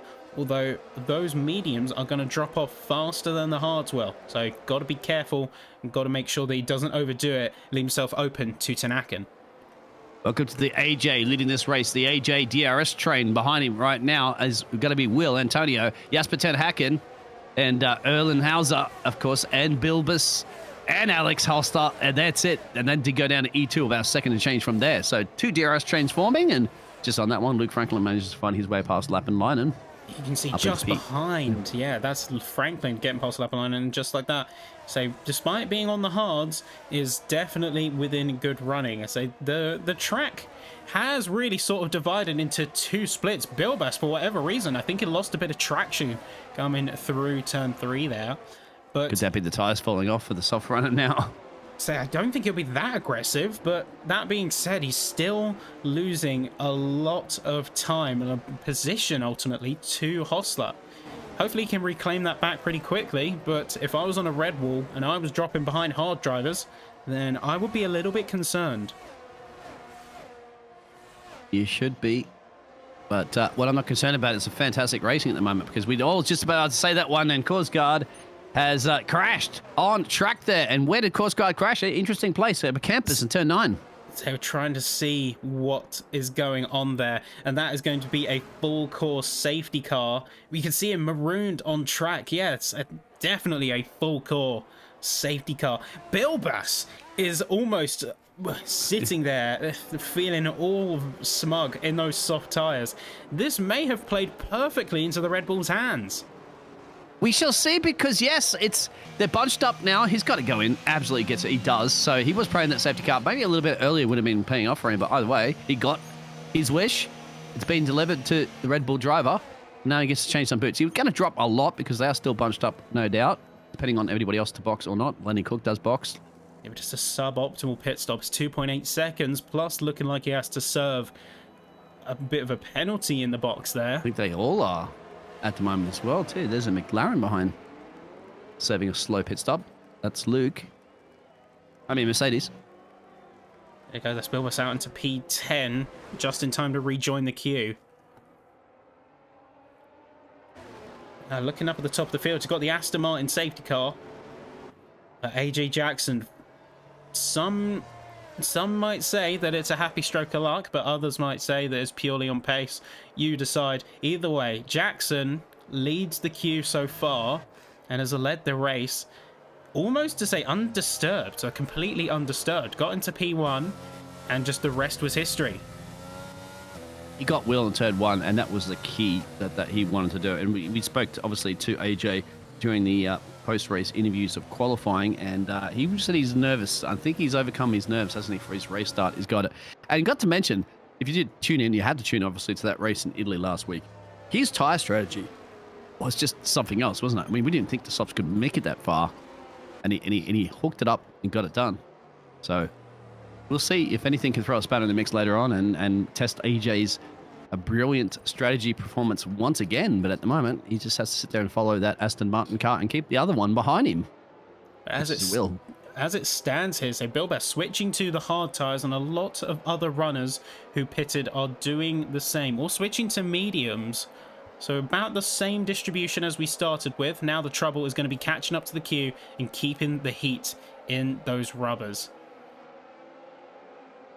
And really, in a track temperature like this, that's doubly a difficult task with it being overcast. It is, and there's always a chance of rain lurking in the horizon. Getting on the weather forecast there is, but it might very well be a little bit too late. But hey, it is dynamic weather. We can't predict the weather. It does change, you know. Little thing called clouds and wind and temperatures that changes it up at the moment. That's nothing the drivers have to worry about at this point.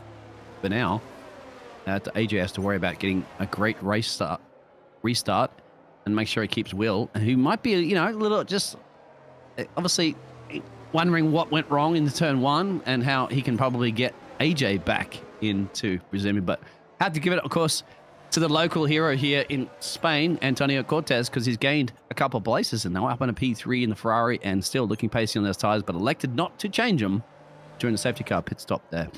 I have to feel bad, though, for Korsgaard, as it's seemingly just out of nowhere, just sort of binned it into the wall and then getting himself marooned on turn 9, calling out to say the safety car, the recovery vehicles.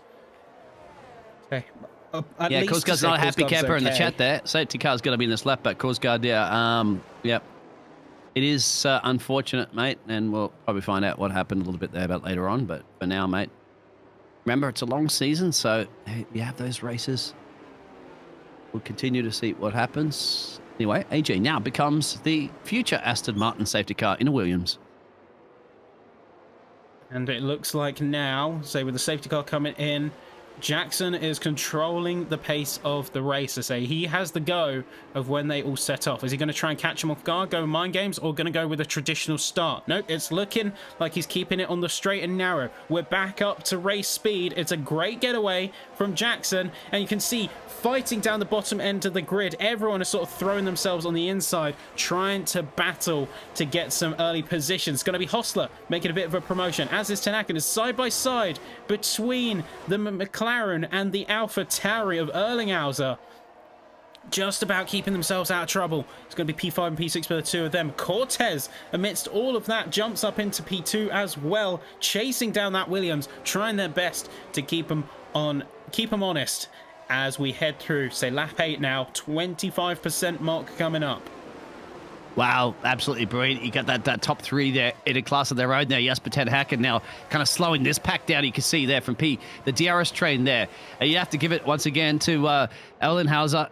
He's putting in a fight, isn't he, for his debut race here. He's got Luke Franklin there, and big names in this league, of course, behind him are Franklin, Lapalainen, and Born de Boer.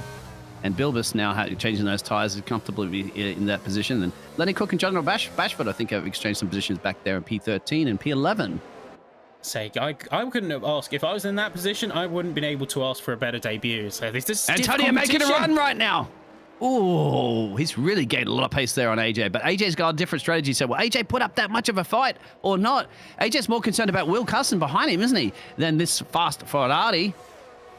Yeah, because as I say, the tyre life of the mediums, although it's been helped a little bit by that safety car, is still going to be a concern for the Ferrari. Regardless, it's keeping that Williams on its toes, keeping that pressure on no matter where he goes at this point. But down the further on the field is going to be Franklin side by side with Erlinghauser through turn 3. Bit of bravery there from the Aston Martin. You don't really see moves around this point, and they're going to be side on perfectly.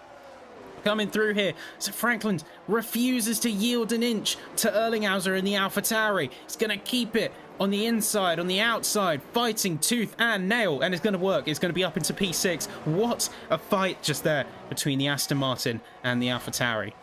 Absolutely. And welcome along to SwiftX Motorsports. This is what presented by NordVPN and Digital Motorsports. That's what you get. Side-by-side racing. We expected this one, Ben, and we are definitely not disappointed. I say, just looking behind us, that was Ilacorpi about to make a move on Bashford there, really closing in on the tail. And I say, Bashford is a little bit of a tough spot. He's got to fight to keep the Ferrari at bay while trying to stay in range of Cook to not lose the DRS. He's just on the cusp, so a few tenths out. But Ilacorpi and Klein there almost look like there was trading position. Doesn't quite come to fruition in the end. And now DRS has just been enabled, remember, too, after that safety car. So, oh, what's AJ's made a happened to spin. Jackson? No, AJ's off into, I can't make it. AJ's off into turn 3 or 2, I think it is. And that's, oof, the Canadian's dreams. And gone at the moment. I don't think he was under pressure from anybody, but he just at the fastest lap and he has to slot back into P14, where this battle had been resuming there in the moment with Mike Glenn. Wow, that's not where AJ wanted to be, especially in the mix right now in this backfield battle. Say right now, say Cortez can almost breathe easy at this point. He doesn't have to worry at all now of Jackson, because Jackson, for whatever reason, say just overcooked it and is now trying to get past the likes of Klein and Ilacorpi down the bottom of the field. Now he's continuing to put that pressure on the McLaren. You see him immediately having to take defensive action. And just like that, he's going to throw it down the inside.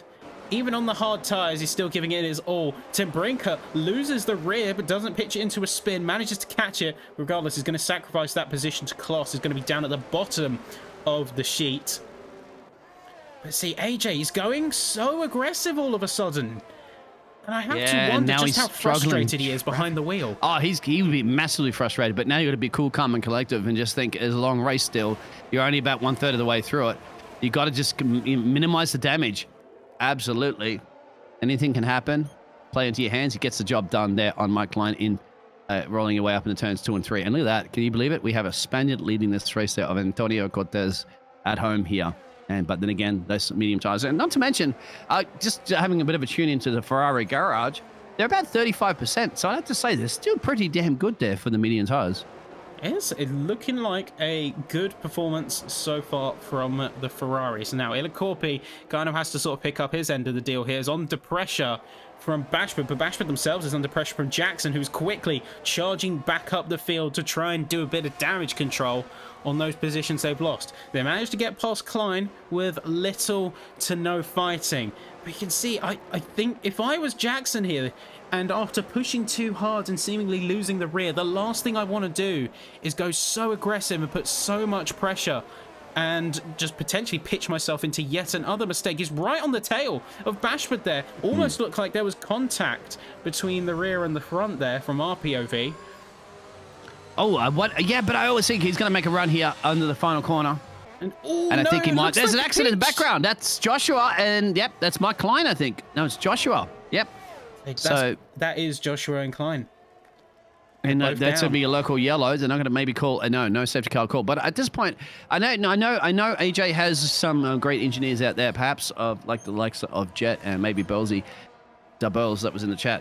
If I was AJ at this point, maybe I'd like to just change those boots over and try a completely different strategy. You'll drop a couple of places, but hey, if a safety car or something comes out right now, you was can that jump a lot of people between the two. Looked like it. I couldn't tell from our POV. But it looked like he was pitched into the spin. I can't tell, of course, I can't say for sure, but it didn't look great. And I think, say, Jackson is just concerned with advancing as many places as they can now. I'm more concerned with having to get through this traffic as well. We clearly know he's a quicker car because that man put that car on P2 and was leading this race for some time, but at the moment, there's a lot of traffic up the road. You kind of think about maybe alternative your strategy. I'm not quite sure. But then again, what are you going to do? Mediums to go from lap 12 now to the end is a big push. But then again, he pushed those soft tires in Italy to places we didn't see before. At the moment, he's trying to push. He's way past that Ferrari of Noah in P11. It's all in the tire management here. I think at this stage, say Jackson might be making up some good time in some good places. But if he's going to overcook those tires, he's going to surely regret it in the latter stages of the race. Right now on board with Franklin, as he's trying to catch up to some of the rest of the field. Hostler is keeping Tenakan honest, but Franklin is trying to catch up, and it's seemingly to no avail. They're all equal on tires. Cortez is leading Casson by half a second up at the top end of the field, but soon he's going to be able to, he's going to have to even come in for a pit stop at some point. It's just how much he can stretch those mediums until having to switch to the hards. Although I think if Cortez can be very clever with his tire strategy, he might even be able to squeeze a medium soft.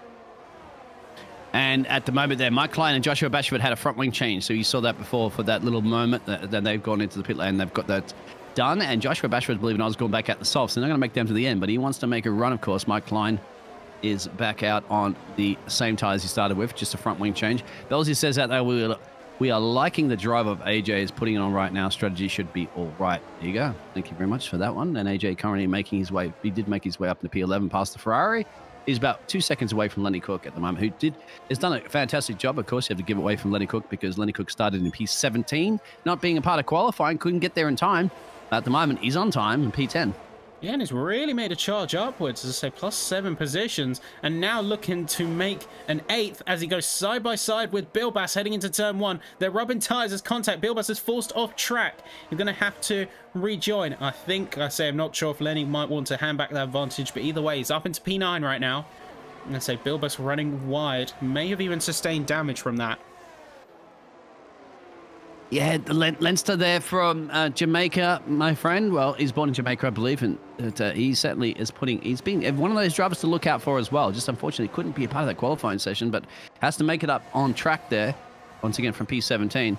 And Bilbas, of course, a new face in town, but Bilbas has got the AJ who just set the fastest lap there, just slowly cutting to damage recovery, making his way back into this one. And just like that, AJ could be back into the points-paying positions, but we're still yet to see rounds of pit stops there from essentially almost everybody, apart from, well, Lenny Cook and Bilbas have made a pit stop before, but those tyres, only a couple laps more.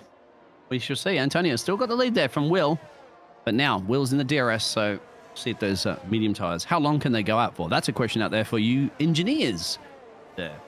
To say, looking on board as Hostler made a big mistake on the exit, say turn 15, but just getting too squirrely, and ultimately sacrifices the position to Franklin, who was just sort of almost free real estate for the driver, as he's got the pressure on that McLaren, and just when the time came to strike, when he saw Hostler make a mistake, it was right there, just instantly capitalized. Some great work, and now the Aston Martins are taking P2 and P4. But Franklin, is going to be surging to try and take down Tenaken before the pit stop window. Yeah, and he's half a second. Got the DRS training as well as Alex Hostler, as you can see there. So they're currently in P4, P5, exchanging positions a little bit there. The top two are now, about 3 seconds away from Jasper Tenaken, who I'm going to see as Joshua Bashford sets the fastest lap. He's got some fresh boots, of course, softs, but we don't know. We can't go to the end on that one, but he's going to be catching Mike Klein pretty quickly. And AJ's got past Bilbas, I think. So AJ making his way back up through the field. But keep an eye on the battle that you're focusing on, no doubt, there between Luke Franklin, Hostler, and now, of course, the newcomer in town there, Erlinghauser. Yeah, so Erlinghauser still retaining P6. And Antonio's in. Almost to I'll say, keep an eye on those pit stops for you. It's a quiet race between, say, Erlinghauser and, say, Lapalainen. Both of them have sort of just kept themselves in their own lane, and say they've had a good start and they're just carrying that momentum through. Now I do wonder, Jackson, he's in the points paying positions again, but just how much is he able to recover? I don't know if he's going to be able to make those top paying spots unless he puts in, say, a drive to rival the best of the best. But Antonio comes back out just behind Liam now after making that pit stop. So all of a sudden you go from P1 to P14 with a pit stop. That's how bunched up they are this early. Well, it's not really this early. We're halfway through the race. And now he's got a lot of work to do. But then again, that's going to be crucial because this is to show you how tight this is at the moment there, Ben. And from P1 sideways on track. That is, I think, Luke Franklin. That's Bashford. That's going to be a safety car. It's a safety car. And so this has worked out brilliantly, I'd have to say, for Antonio Cortez, because he just came into the pit lane, and now he is 22 seconds away from everybody else that's probably going to box. Is that going to be the perfect timing here in Spain for the Spaniard? I say Bashford, despite that massive collision, he gets out of it alive, but Franklin just piled into the side of the Alfa Romeo as it got marooned on track. And say it looks like that car is seriously limping, but it's still running. No ghosting, of course. This is a big boy club. Where's E2? Well, E2 Lapalainen at the moment is P6 in boxing. And look at this. I guarantee you, Antonio Cortez, unless anybody elects to stay out, is going to be the leader of this race anytime soon. He's around the final corner. Some people are coming in and out of the pit lane. We'll see if Will can get out ahead. Maybe Will actually, because I think he's at the exit of the pit lane. Yes, he will. But look where Antonio's going to pass a ton of cars. And there it is. I will add that. But Antonio got back up there. So it's coming out P6. So yeah.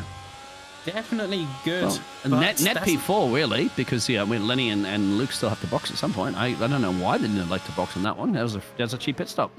Yeah, but I say you're saying it's a good thing for Cortez, but really, you kind of lose additional time when you're not under the safety car. Remember, everyone's sort of slowing down, everyone's retaining, say, like 80% pace as under a VSC, I'm pretty sure, at least. But say full core safety car, that's your optimum pit stop window. That's the best damage control scenario. So Cortez, yes, they did have a lap just before where they pitted, but that's more of a negative than a positive in this scenario. Well, I have to say, remember, he's on the hard tyres, so everybody else has gone on the mediums, and well, you know, depending on obviously other panning out safety cars, but the mediums are now going to have to go the rest of the race, and is his tyres going to be a little bit better towards the end? That's something else to look at. And hang on, AJ Jackson has elected to go to the soft tyres, so AJ pulling off another strategy he did in Italy last week. Yeah, I have to wonder. So I was about to call out that strategy move there, because I say soft tires, and we've seen the tire degradation is high. So to run softs for essentially half of the race, unless they say really manages those tires to the nth degree, that could be a death nail for what was already a pretty brutal recovery effort. And Benjamin, you're right. And Benjamin, this is another thing that was just pointed out in chat. Thank you very much for that. You guys are definitely paying attention, and we love it. And hit the thumbs up if you do love this racing so far. Both Lenny and Luke in P1, P2, they already boxed earlier. They boxed on lap 5, got rid of those mediums, and now they're on 12 lappers, give or take on those hard tires. They can definitely go to the end. Now, they started 17th and 13th.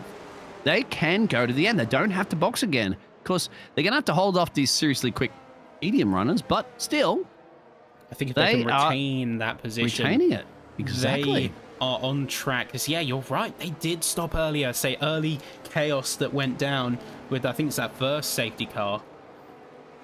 Unfortunately, Buzzy, we don't have a replay set up for that at the moment, mate. You can obviously skip back into the stream if you want, have a look at it, but we can't show you on that at the moment. We might get that hooked up. Ben's a very, very busy man at the moment, and maybe we'll have that obviously feature added here to the SwiftX Motor Racing series. I'm going to give Benjamin more work. He's already doing enough of all the cameras and everything, but yeah, I know Benjamin. He'll hook it up at one point in the future. But for now, yeah, everyone has stopped by this point. Everyone has stopped. Yep. The only drivers who have yet to is, or say people who are doing two stoppers, I should say.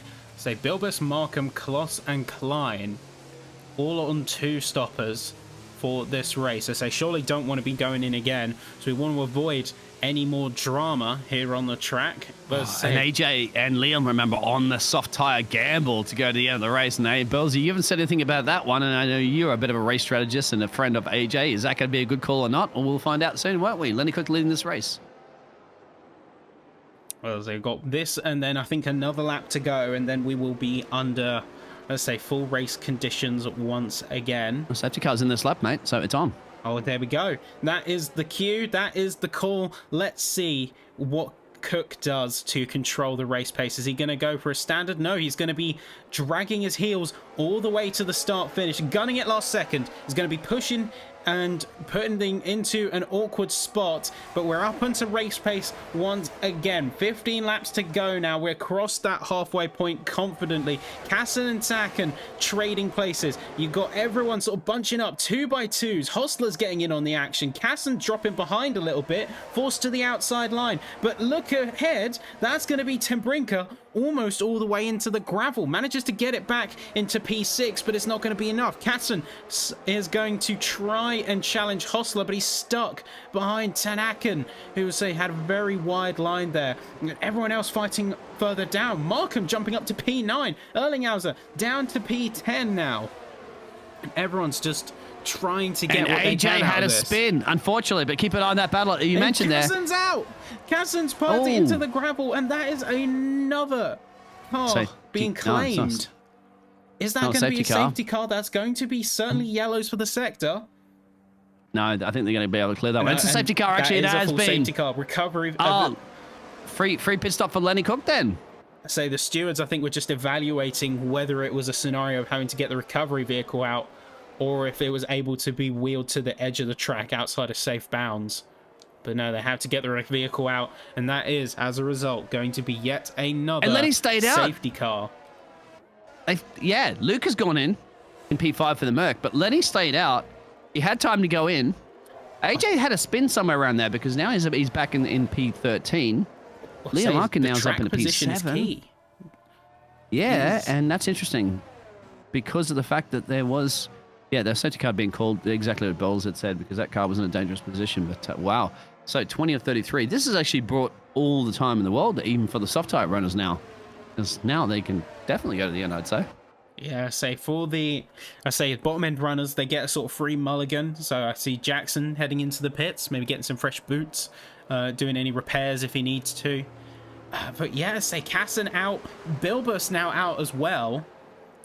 So that is 5 out of 18 cars retiring from the race. 13 laps to go here. It's unfortunate, obviously, for Bilbus. This is his first race there for the Red Bull team. And he's out, but don't let yourself guards down, of course, there to get that. And obviously, Mr. Erlinghauser in P12 there, still holding in, and crucial to get some points at the moment because the points are looking pretty good at the moment. Well, Erlinghauser went into the pits. And JJ went and got some fresh new boots as well, which is interesting. He's pumped last, but trust me, AJ can make up a lot of positions here with 13 laps to go on soft tires when you got a bunch of drivers around him. But Lenny Cook. Can Lenny hold off this one? That's going to be crucial, isn't it? That would be the drive of almost one of the series because that man started P17. But he got from P17 to P1 here in España. I think he'd be having a bit of a smile on his face. I'll say it's looking good on those hard tires. We're only looking at, about 40-ish, coming up to 40% for the Alpine. So it's not unfathomable that they would take these hard straight to the end and have some decent pace while doing so. Remember, a lot of their running has been behind the safety car and will be behind the safety car because we've got another lap here. And all the time, this is sort of playing into the hands of the tyre conservationists. I'd say those who are trying to eke out that rubber to the very end. They've got a little bit of breathing room when the safety car comes out because they're not pushing that rubber nearly as hard. He has to hold off Jasper Ten Haken, of course, our championship leader, which is about four laps it shows you on those mediums, but this is give or take. They are brand new, as well as Alex Holsa in P3.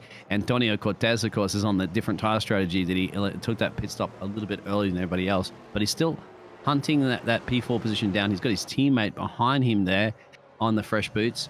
Leo Markin, you have to say Leo Markin's been pulling up a bit of a surprise there as well, from P11 up into P7 and has some fresh soft tires on. That's looking pretty good. Maximum Kloss on top of that too, after the first one to not be dropped from the first qualifying session, even with a penalty, he's in P8. And Lapalion, you guys were asking about P4 in the Haas driver. Well, he's in P9 with some fresh boots. Anyway, safety car is in this lap, and we're going to get green flag racing again here at Swift Motor Series. Sponsored by NordVPN, of course. And there we go. That is, the call as the Vantage pulls away, and the advantage sits in Cook's hands. Now, he can't pull off the same launch strategies he did last time, because everyone's going to be able to read that. So is he going to shake it up, or is he going to keep it right until the very end, where he actually guns it full throttle to start the race again? And say Markham almost having a bit of a penchant for we're bringing in the sort of late thunder. I say coming in through P7, despite all of the chaos on track and despite their sort of lackluster start, has really brought it into their own here. But I say Cook on the full setup. Hostler getting caught off guard. There's a little bit of sideways action from that McLaren. Both of the Ferraris side by side with each other. One of them's going to have to yield. They are teammates. Ilacorpi has the compound advantage. I think they should let him go by. Cortez does just that. Great team play from the prancing horses. And then looking back at the rest of the field to say De Boer fighting side by side at the moment. Looks like with Markham, where he's trying to get There's a three-way battle at the front here at the moment there, because Jasper gets past Lenny Cook. Lenny Cook's to the outside. Keep an eye for Alex on the in. This is bold and brave, and they're out and running out wide. There's Lenny Cook, unfortunately, could not get it stuck in time. But side by side, Alex and Jasper Ten Haken and Noah lurking in the background here. Welcome along to SwiftX Motor Racing Series round 11. Say Tanaka just dropping behind now to Hostler. Hostler has command of the race. Cook going wide to say whether that was a push or whether that was just out driving the car and the rubber underneath him. We'll have to wait and see. Either way, they're down in P13 right now. Not much they can do. Cortez, despite having such a strong start and having the strategy unlocked, such uncertainty really put them in a tough spot. They're now in P8. Markham is up P6, although he's dropped Markham's down. out. He's spun. I think he's spun all the way to the bottom of the field. Hostler almost lost it on the rear. And they say, looking further ahead, they say we're going to have Klein battling with Tim Brinker, just losing out the position to the Mercedes. Everyone is staying, even in this late stage of the race, it's just as fresh. It's as if it was lap 1 all over again.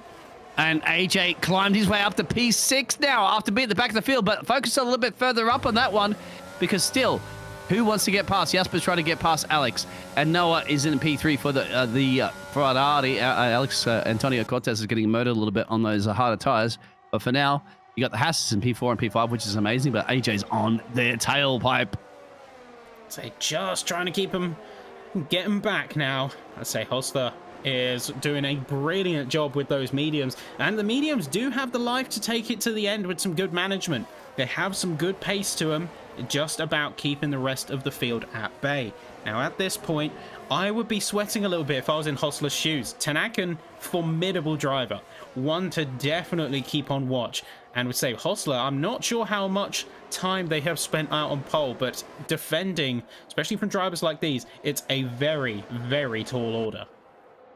It's going to be a tall order just to finish this race. 10 to go at the moment. AJ on the power early, side by side next to Eetu Labalainen. Can he get that done? Oh no, AJ's had a bit of a spin. He's gone a little bit too much into the grass, and now he's going to have to see all these cars go by. And once again, AJ going to have to go charging from the back again and do it all over. And I'll tell you what, he maybe still have a chance to do that one. But AJ is really trying to earn his paycheck today. But I'll tell you what, that man is committed to do something here and committed to get a podium. Doing it.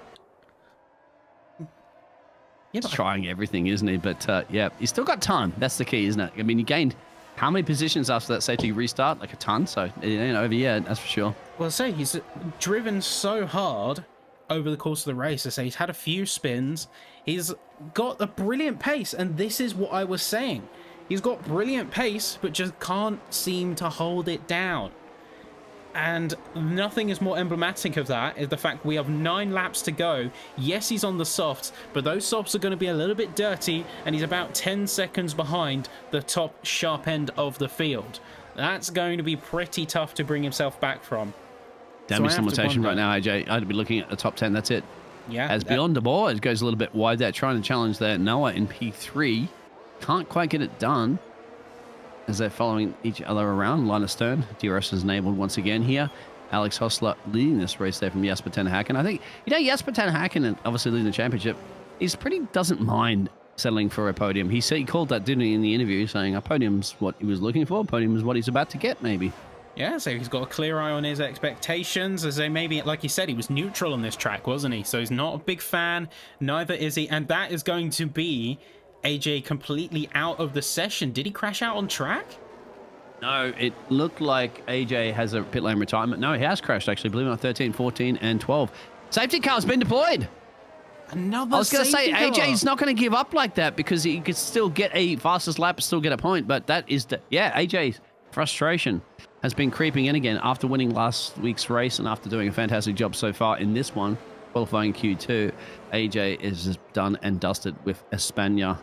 And now, is anybody going to gamble and change those tires? Will Alex change those tires or not? Do they need to? I don't think they need to. You got to stay up. We got to think there's so little time left in the race that it's not really worth it for a lot of them to change their tires. Maybe a rear gunner, someone like Markham, going for an extra pair of fresh softs to really lock in a fastest lap and deny the top runners.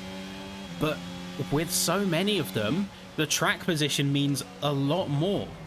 They can't afford to sacrifice that when they've got, say, by the time the flag drops again, it'll be 7 laps to go. Find out about Alex because he's the one that has to make that call, isn't he? Because he's the one that everybody might follow in. He's coming close to the pit lane entrance now. Will he swing into it? Yes, he is. So, no, he's dummied everybody here, even me. Hey, that's the mind games. That is technically a legal move. But that is the mind games at play for some of these drivers. And just how many tactics they're willing to try. Some might call it dirty, but yeah, it Mike, is about the other that drivers chess. from P8 down to the back of the field, and why not? If you're at the back of the field, there's nothing really to lose, and maybe what you will gain is the fastest lap if you're inside that top 10, and that's worth a strategy.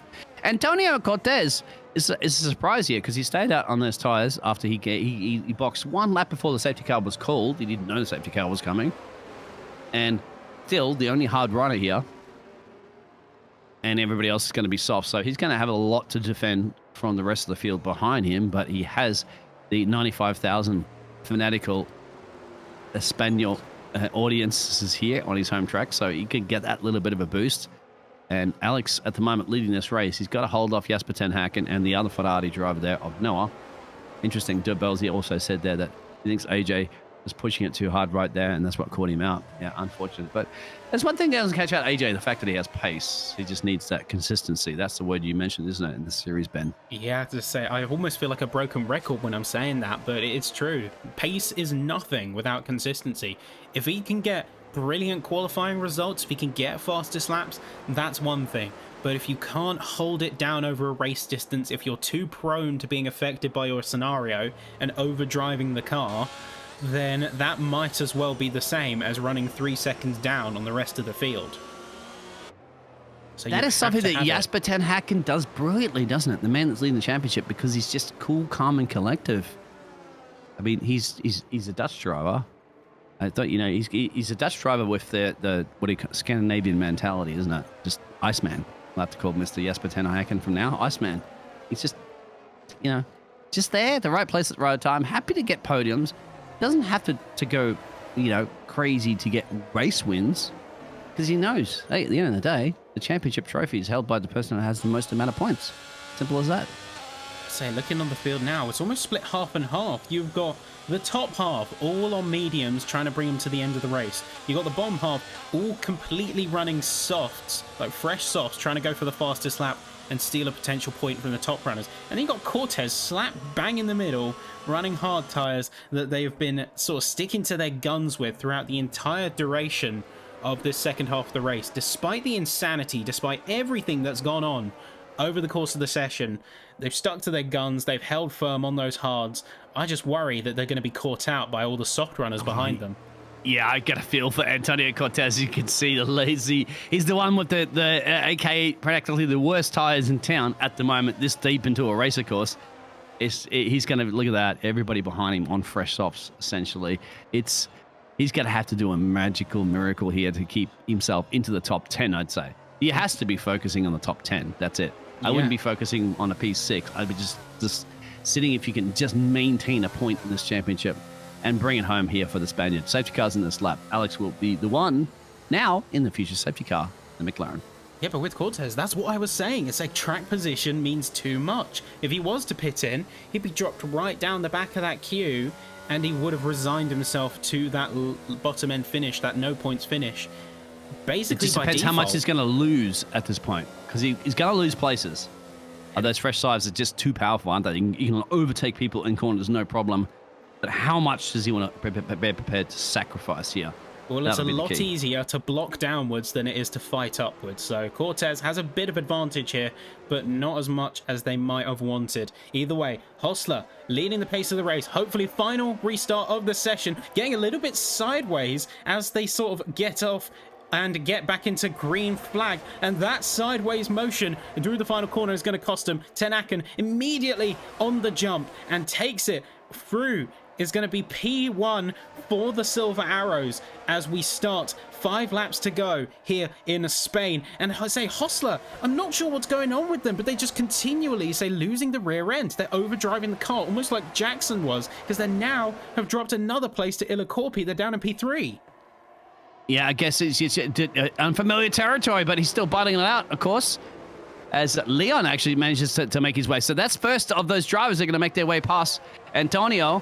But still, Alex Hostler's not giving up at the moment, my friend, just yet. He has not. He's got past the Ferrari back again and still battling his way in the McLaren in P2 on lap 28 of 33. great driven, great recovery there from Hostler as he's just trying to keep as much of a position as he can. De Boer is now fighting with Ilacorpi just a bit further behind, and we'll see what they're doing, as they say, having to retreat. In fact, yields to his teammate. Erlinghauser quick to jump on it. Cortez now is down at the bottom end of the field, seemingly marooned on track. They've called out yet another safety car. He spawned somewhere around there. This is a very, very difficult no front wing. That's why they called it out there. So there's carbon fiber on the track, and they've deemed it is unsafe at the moment. That will give, obviously, Antonio Cortez a chance to get back in the pit lane there, change the front wing, and get some soft tires on. As Lenny Cook has gone back and their Liam's gone back into the pit lane, but nobody else can go in the pit lane because they've all passed it. So they're stuck with those tires, the top 5 that are on the older mediums. Say so many pit stops those back-end drivers must have racked up by now. We've seen 4 stops from Klein, 4 stops from Erlinghauser, who's staying out this time round because he has a really good position. Those softs aren't going to be worn down by these safety car laps, and he's going to be in a very good spot to take some positions. That AlphaTauri really on a roll. But say, yeah, Cook, 4th stop. Markham, 5th stop here in Spain. Insane how many times they've been able to go in and still be within grasp of points if they play their cards right. Leon Erlinghauser, of course, yes, he's got some fresh boots in P6, and he's got basically 5 cars up the road there with worn medium tires to try to get something done about. With a limited amount of DRS, of course, that will not even see DRS, so it's going to be on-track performance. Antonio is going to come back out, of course, with some fresh boots there, hoping to try to do something about his home track there. Maybe a fastest lap. And Bjorn spun under the safety car. Yes, he has. The Haas has right up in turn 9. Had a bit of a spin. Yes, they just about having to go on the recovery. Yeah, Cortez now having that opportunity, of course, with that spin. He has that chance to commit to a better strategy. Unfortunate circumstances, but there is going to be how it goes here. So last few laps is going to be a shootout, top to bottom. Everyone's going to have to bring their A game here in Spain. And did you see Jasper ten Hakens? That is the sign of a true champion, isn't it, in the making? Because he was just very patient there. He just waited for a little moment to seize the opportunity on that race restart there and got it done on Alex and in the lead of this race. And I think at this point right now, Jasper ten Haken, we've seen when he leads a race, he just chills, gets it done. So I think it's his to win, no doubt. But it's going to be up the other drivers. Lenny Cook's in the pit lane right now, and he just had some fresh boots on. So maybe some damage from him as well as Bjorn de Boer. I was going to say, I'm not sure what's going on there with Cook. Softs. Yeah. Cool. It's interesting. Seemingly gone into the pit lane so many times, almost every lap under a safety car. I have to wonder, is it like a penalty they're trying to shave, or he's just missing his fundamental team, problem with the car? He's missing his team. That's it. He's team sick. As I say, homesick, team sick. Anyway, he's still in for a chance. Of course, we've had a couple of drivers DNF pretty recently, so even with a couple of laps to go, he could have a chance of getting a fastest lap. Fastest lap currently in the moment, believe it or not, is Joshua Bashford as DNF'd down in P17. We saw going for that. 16s, didn't we, during qualifying session? Well, the best laps during the race so far have been 19s. So big difference. But now you are on qualifying trim because you are on fresh tires and zero fuel, essentially. So maybe somebody could smash that one. Well, yeah, so that's the qualifying difference. So you've got 100% of your battery, basically no fuel, and the best tires you can get. That's like perfect conditions, whereas so many things are different in the race. Traffic for one, but I can go on. Honestly, I think that is that the safety car coming in now? Yep, it will be coming in right now. We're going to have, I think we're even going to see DRS, maybe in the last lap. So we'll see. But Jasper ten Haken's going to do what Jasper ten Haken has done all season long. Lead the pack, cool, calm, and collective. I think he's going to have no problems holding off Alex. But Alex may very well be Alex Hosser, of course, starting in P7. May say, you know what, I'm going to try something on you, Jasper ten Haken. I'm going to see if I'm going to catch you sleeping on a restart.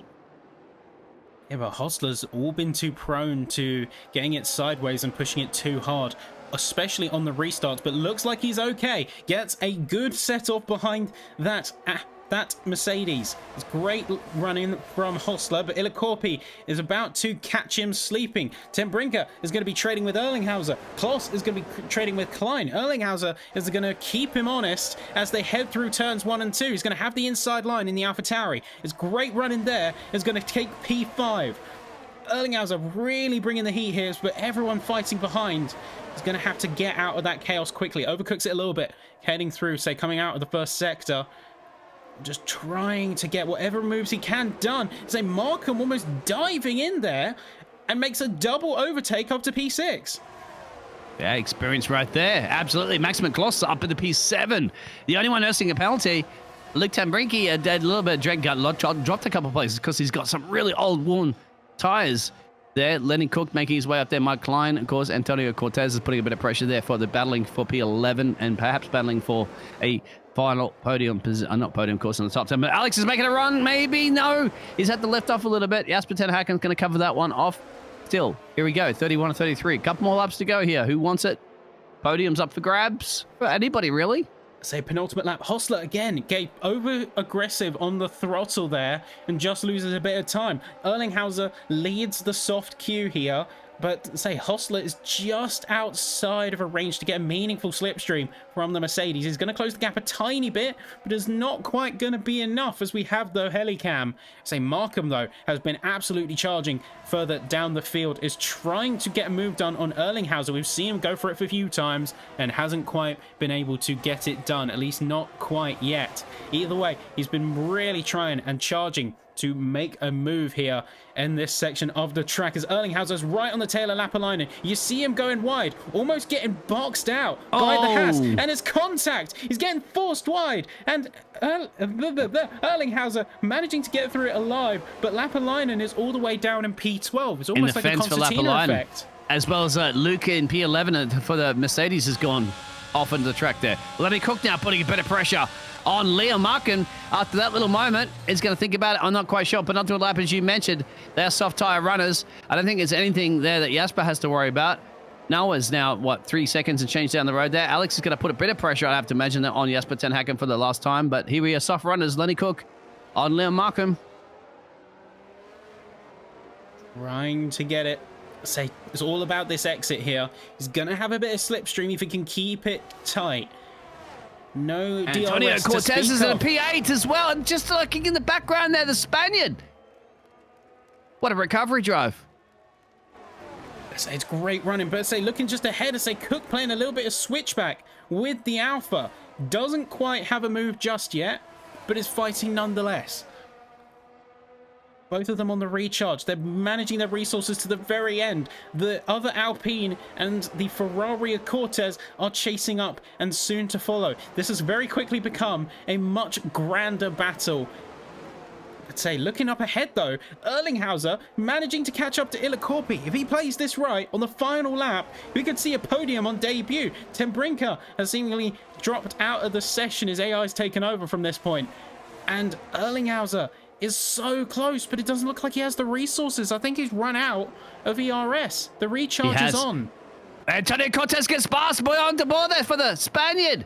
At home, charging back in the Ferrari. He may very well be able to stick with this position. Of course, similar tyres. Maximum Kloss is going to lose that place perhaps with his penalties. But yes, you're going to have to go over to our race leader, of course, Jasper Ten Haken. Final corner. But there we go, final corner. Despite the fighting between himself and Hostler, Hostler just couldn't hold it together. It's going to be, as he crosses the line, Jasper Ten Haken winning the SwiftX NordVPN Spanish Grand Prix, and what a race it was. Everyone flying across the line there. It's almost very close to each other. And there you go. Just like that. Shows how quickly and how close all of these drivers were running as they've already finished the race there. There you go. E2 dropping off greatly. I think we're going to have a few race controls after this, in brutal honesty. I think the stewards are going to be given plenty of work, I say, especially with the E2 incident.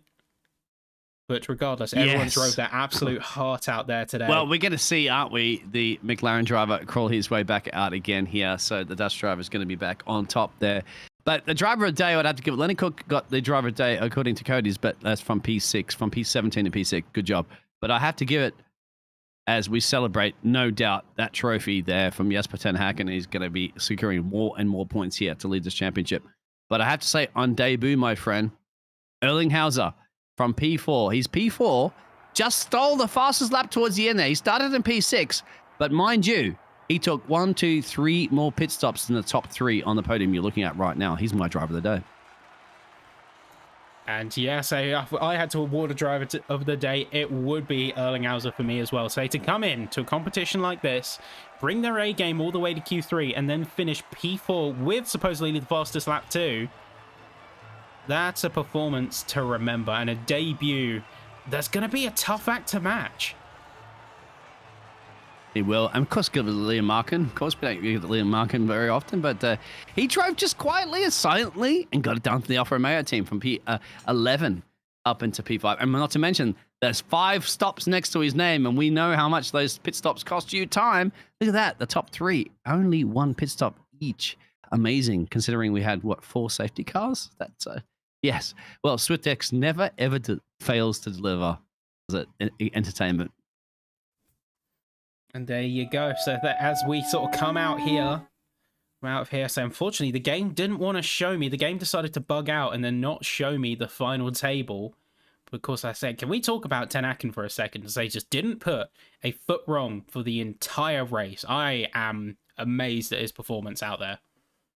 And he was targeting in the chat, remember, after the qualifying session earlier, he's like, he was disappointed with his qualifying performance, but he was like, a podium. That's what he wanted. He said, I want a podium. I don't think he expected a race win, but he got it.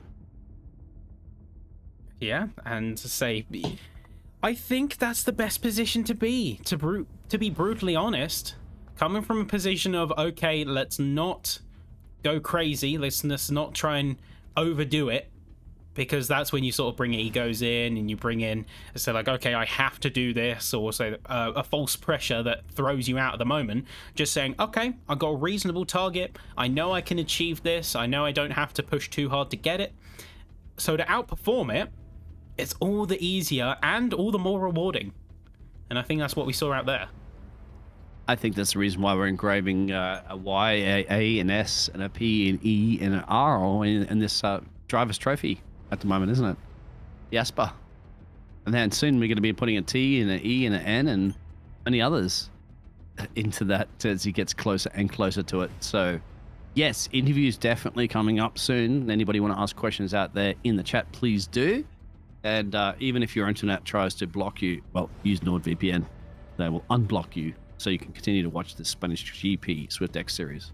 But let's talk to the one and only. Let's talk to our race winner. And to say, Ten Haken, Jesper Ten Haken, almost overdue by this point, but it finally came true. Race win. How are you feeling, man? Yeah, finally, it's been so close for so many races now, and to finally win. Last week, of course, I won as well, I thought, but the stewards, they removed the penalty after the race, so it was a P2. But yeah, I'm very happy that we won today, finally, yeah. And to think it was a track that you felt quote-unquote neutral on. That almost makes me scared for what you look like on a track that's like your strength. Well, yeah, of course you have to be realistic as well. The fast guys who are up there in quali and who are up there the whole season, I think something happened. I was up there quite a bit, but I've heard from my teammate that it was quite a bit of a mess, and I figured that with all the safety cars. So I saw that something happened with Luke Franklin with the car in sector 2. That was crazy. He retired. I think something happened with Cas, AJ spun at some point, so that made my life a bit easier. But yeah, I'm very happy that on a neutral track, yeah, I could claim the win. Yes. And yeah, Jasper, I believe it was. We had a few safety cars there, but it was that safety car restart. You managed to get past Alex, who had to bail it back there. But once you got past Alex, at that point, it's kind of like it was your show to, roll the curtains on, wasn't it? Yeah, I think so, to be honest. Like I always do, and I think I've told you guys before as well, that I like to set my car up that it's good on the straight to defend and overtake. And I think if you look back on the footage or like the stats, I think I've got like 10-15 kph extra on the others. I could just breeze by on every restart, defend or attack, and yeah, that was so nice. I lost a bit of sector 3, of course, but on the straight, myself and my teammates, we were so quick, and it was I could fly past Alex when he made the little oversteer. But I think even if he had a good restart, on the straights were so quick, I think we would have got him into turn 1 anyway. And it seems as well, too, that the pit stop strategy is you top 3 on the podium, and we'll speak to all the top 3 drivers. Only one pit stop elected to. Everybody else behind you have taken multiple pit stops, so you didn't elect to change anything during those safety cars at all. No, because I saw after the first safety car that the back bunched up again, and then I could see, like you can see on your steering wheel when if you pit to what position you'll drop. And every time at every safety car, I could see if I pit now, I would come out like P12, P13. And I was like, yeah, of course I would have new tires, but yeah, to overtake 10, 11, 12 cars again, I think that would be. I didn't fancy that, to be honest. So I'd rather stay out on my new mediums, which are good race tires. I found out. Than pit on softs and have to overtake the whole pack again. So that was my thinking behind it. There you go. And say, if you had to pick one element that contributes to your win today, whether that was the staying out where everyone else pitted, whether that was, say, the setup, or say simply just sort of being patient, biding your time for the moves, or anything else I haven't mentioned, if you had to pin down one thing that maybe contributed most to your win today, what would you have to put it on? It's a tough one. I'm thinking between the strategy, of course, staying out, but quite a few others did that as well, so maybe that's not as special. So if I had to pick one thing, I think it would be car setup, because of course all the others I think had setups with much more wing, and yeah, that works nice in Sector 3, and Sector 2 was a bit as well. But I think the setup we had at Mercedes, my teammate as well, but yeah, he got unlucky. But for myself, the setup we had is just so nice to attack on every safety car restart and defend at the end. So I think if I had to pick one thing, it would be the setup, because it was even in the Sector 2, Sector 3 where I was down on my time, it was still very stable and good setup, and then I gain all the time on the main straight. So I think that would be my pick, yeah. Yeah, so that's Jasper ten Haken, you are leading the championship, 148 points going into this one. And unfortunately, E2 Lapalainen, who was your biggest competitor here in the Haas, had a little bit of a moment there and dropped outside the points for this race result. So even more in the bag for you, mate. Once again, getting that trophy cabinet ready for that Constructors Trophy, perhaps, is coming soon. Well, of course, I'm going to have to say it's only over until it's really over. But yeah, it's looking good, of course. And when the main rival, who is Edu, if he's not outscoring me, yeah, then of course every race it's getting closer and closer. So this week we did a good job again. So I think we can be happy. And what a drive it was. So yeah, you didn't put a foot wrong. I think say that setup, I'd say whatever you were cooking, you caught quite a few people lacking. I mean, I'm looking at a safety car restart, so between you and Hostler, and you just sort of, you caught him on his mistake and immediately shot past, and then just held it to the end. So well done, mate. Say a long overdue win, and sort of kick your feet back, celebrate, you've earned it. Yeah, thanks, mate. Thanks. And that is our race winner. So I'd say, like, almost I think it's a bit of a humbling experience for some of the other drivers, and say seeing it is. So yeah, we need to hear, obviously. Let's see if we can get from Alex Holster, because you can forget Alex there from P7. Also challenging. He was leading that race for some time too. Also, he was leading the championship leader at the moment under a couple of safety car restarts. So the McLaren driver definitely stepped up into some big boots here and produced. So if we can definitely hear from Alex Hostler, that would be amazing, because I think he drove happy, and I'm pretty sure he'd be a happy camper. He'd be getting a big hug, won't he, from down there in the into the McLaren team from the McLaren owner. Yeah, so like, before he gets in, I say with the McLarens have been a strong one to watch. I say definitely Hostler really sort of pulled his weight today, and certainly looking forward to what he brings next. But there he is, the same man of the hour, Alex Hostler, P2. How are you feeling about your performance today, mate? Honestly, I'm kind of gutted that I didn't win. I just feel like I did have to pace, but then I kind of messed up my safety car restart where Jesper just kind of got me. So I mean, it was kind of unfortunate, but then other than that, I mean, it was a great race. I started P7, ended up P2. So I mean, it was okay. I'm quite washed at this game. Well, you still made some good moves. And you say, yeah, just to catch that point in particular, say P7 to P2, still a positive move, but also, yeah, it was the safety car restart. I think what broke it was just, and feel free to correct me on this, but say I think you just kicked the tail out a little bit, and that dropped you a bit of speed. That happened a couple times. You say that you're washed to the game. I don't believe it's so, for one, to be playing at this level. But I say, if in terms of controlling the car, were you struggling at any point during the race? Because it seemed like you kicked the tail back a couple times. It was especially on the safety car restarts. The rears were ice cold, so I don't know. My rears just snapped. You know, they were just gone. They were nowhere. So I had a lot of like oversteer moments, especially on lap 27, 28, I think. In turn 3, I had a massive snap, and I somehow saved it. It was just a rear that was gone, especially after the safety cars. So I mean, it was just quite hard. But other than that, the car felt great. The setup was very good. So it was okay.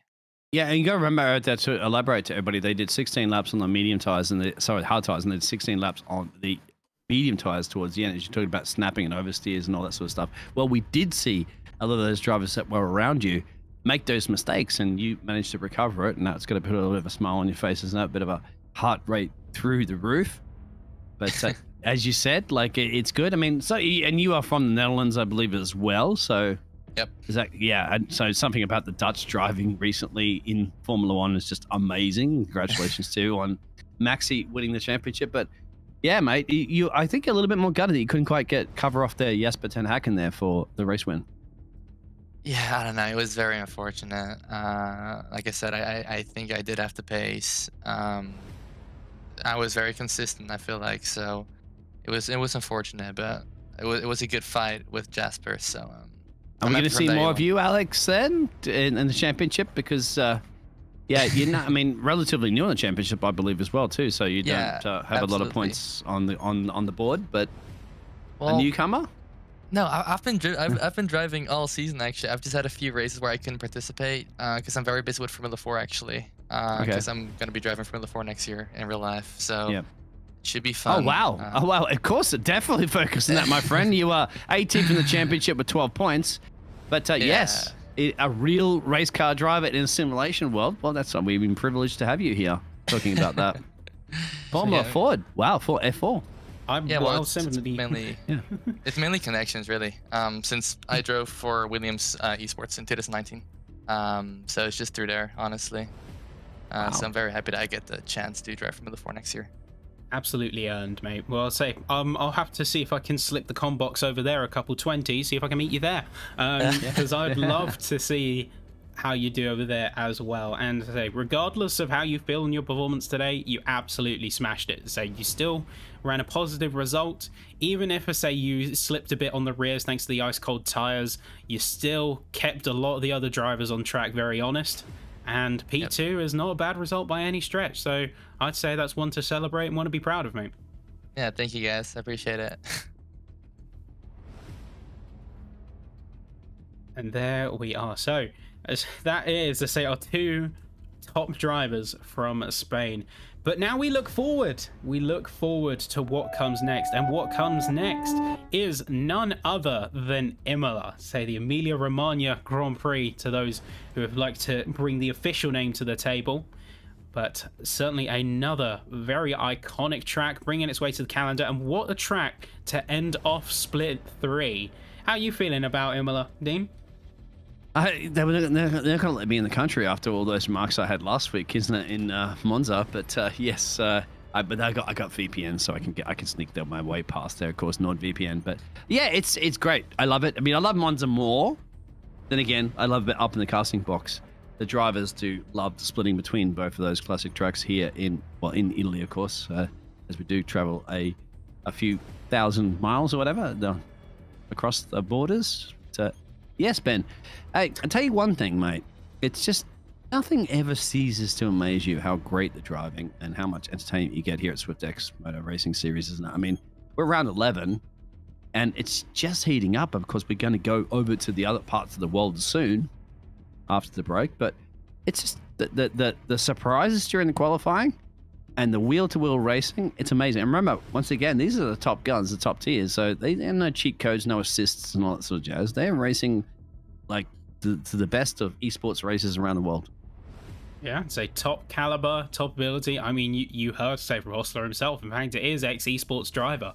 So definitely, we're bringing their A game all across the range of the F122 worlds. But there you go. So rounding off our what we call Euro split is going to be Imola. So both Italian tracks are steeped in history, and we'll say their roots with some of racing's most iconic moments. But that's something to look forward to. And say our split 3 Kappa, Imola.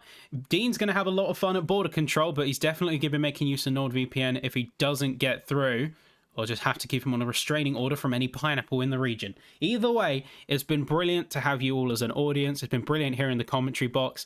And as always, the driving continues to impress. So I've been Ben Sapsford, I've been Dean Biggles, and we will see you next week over in Imola.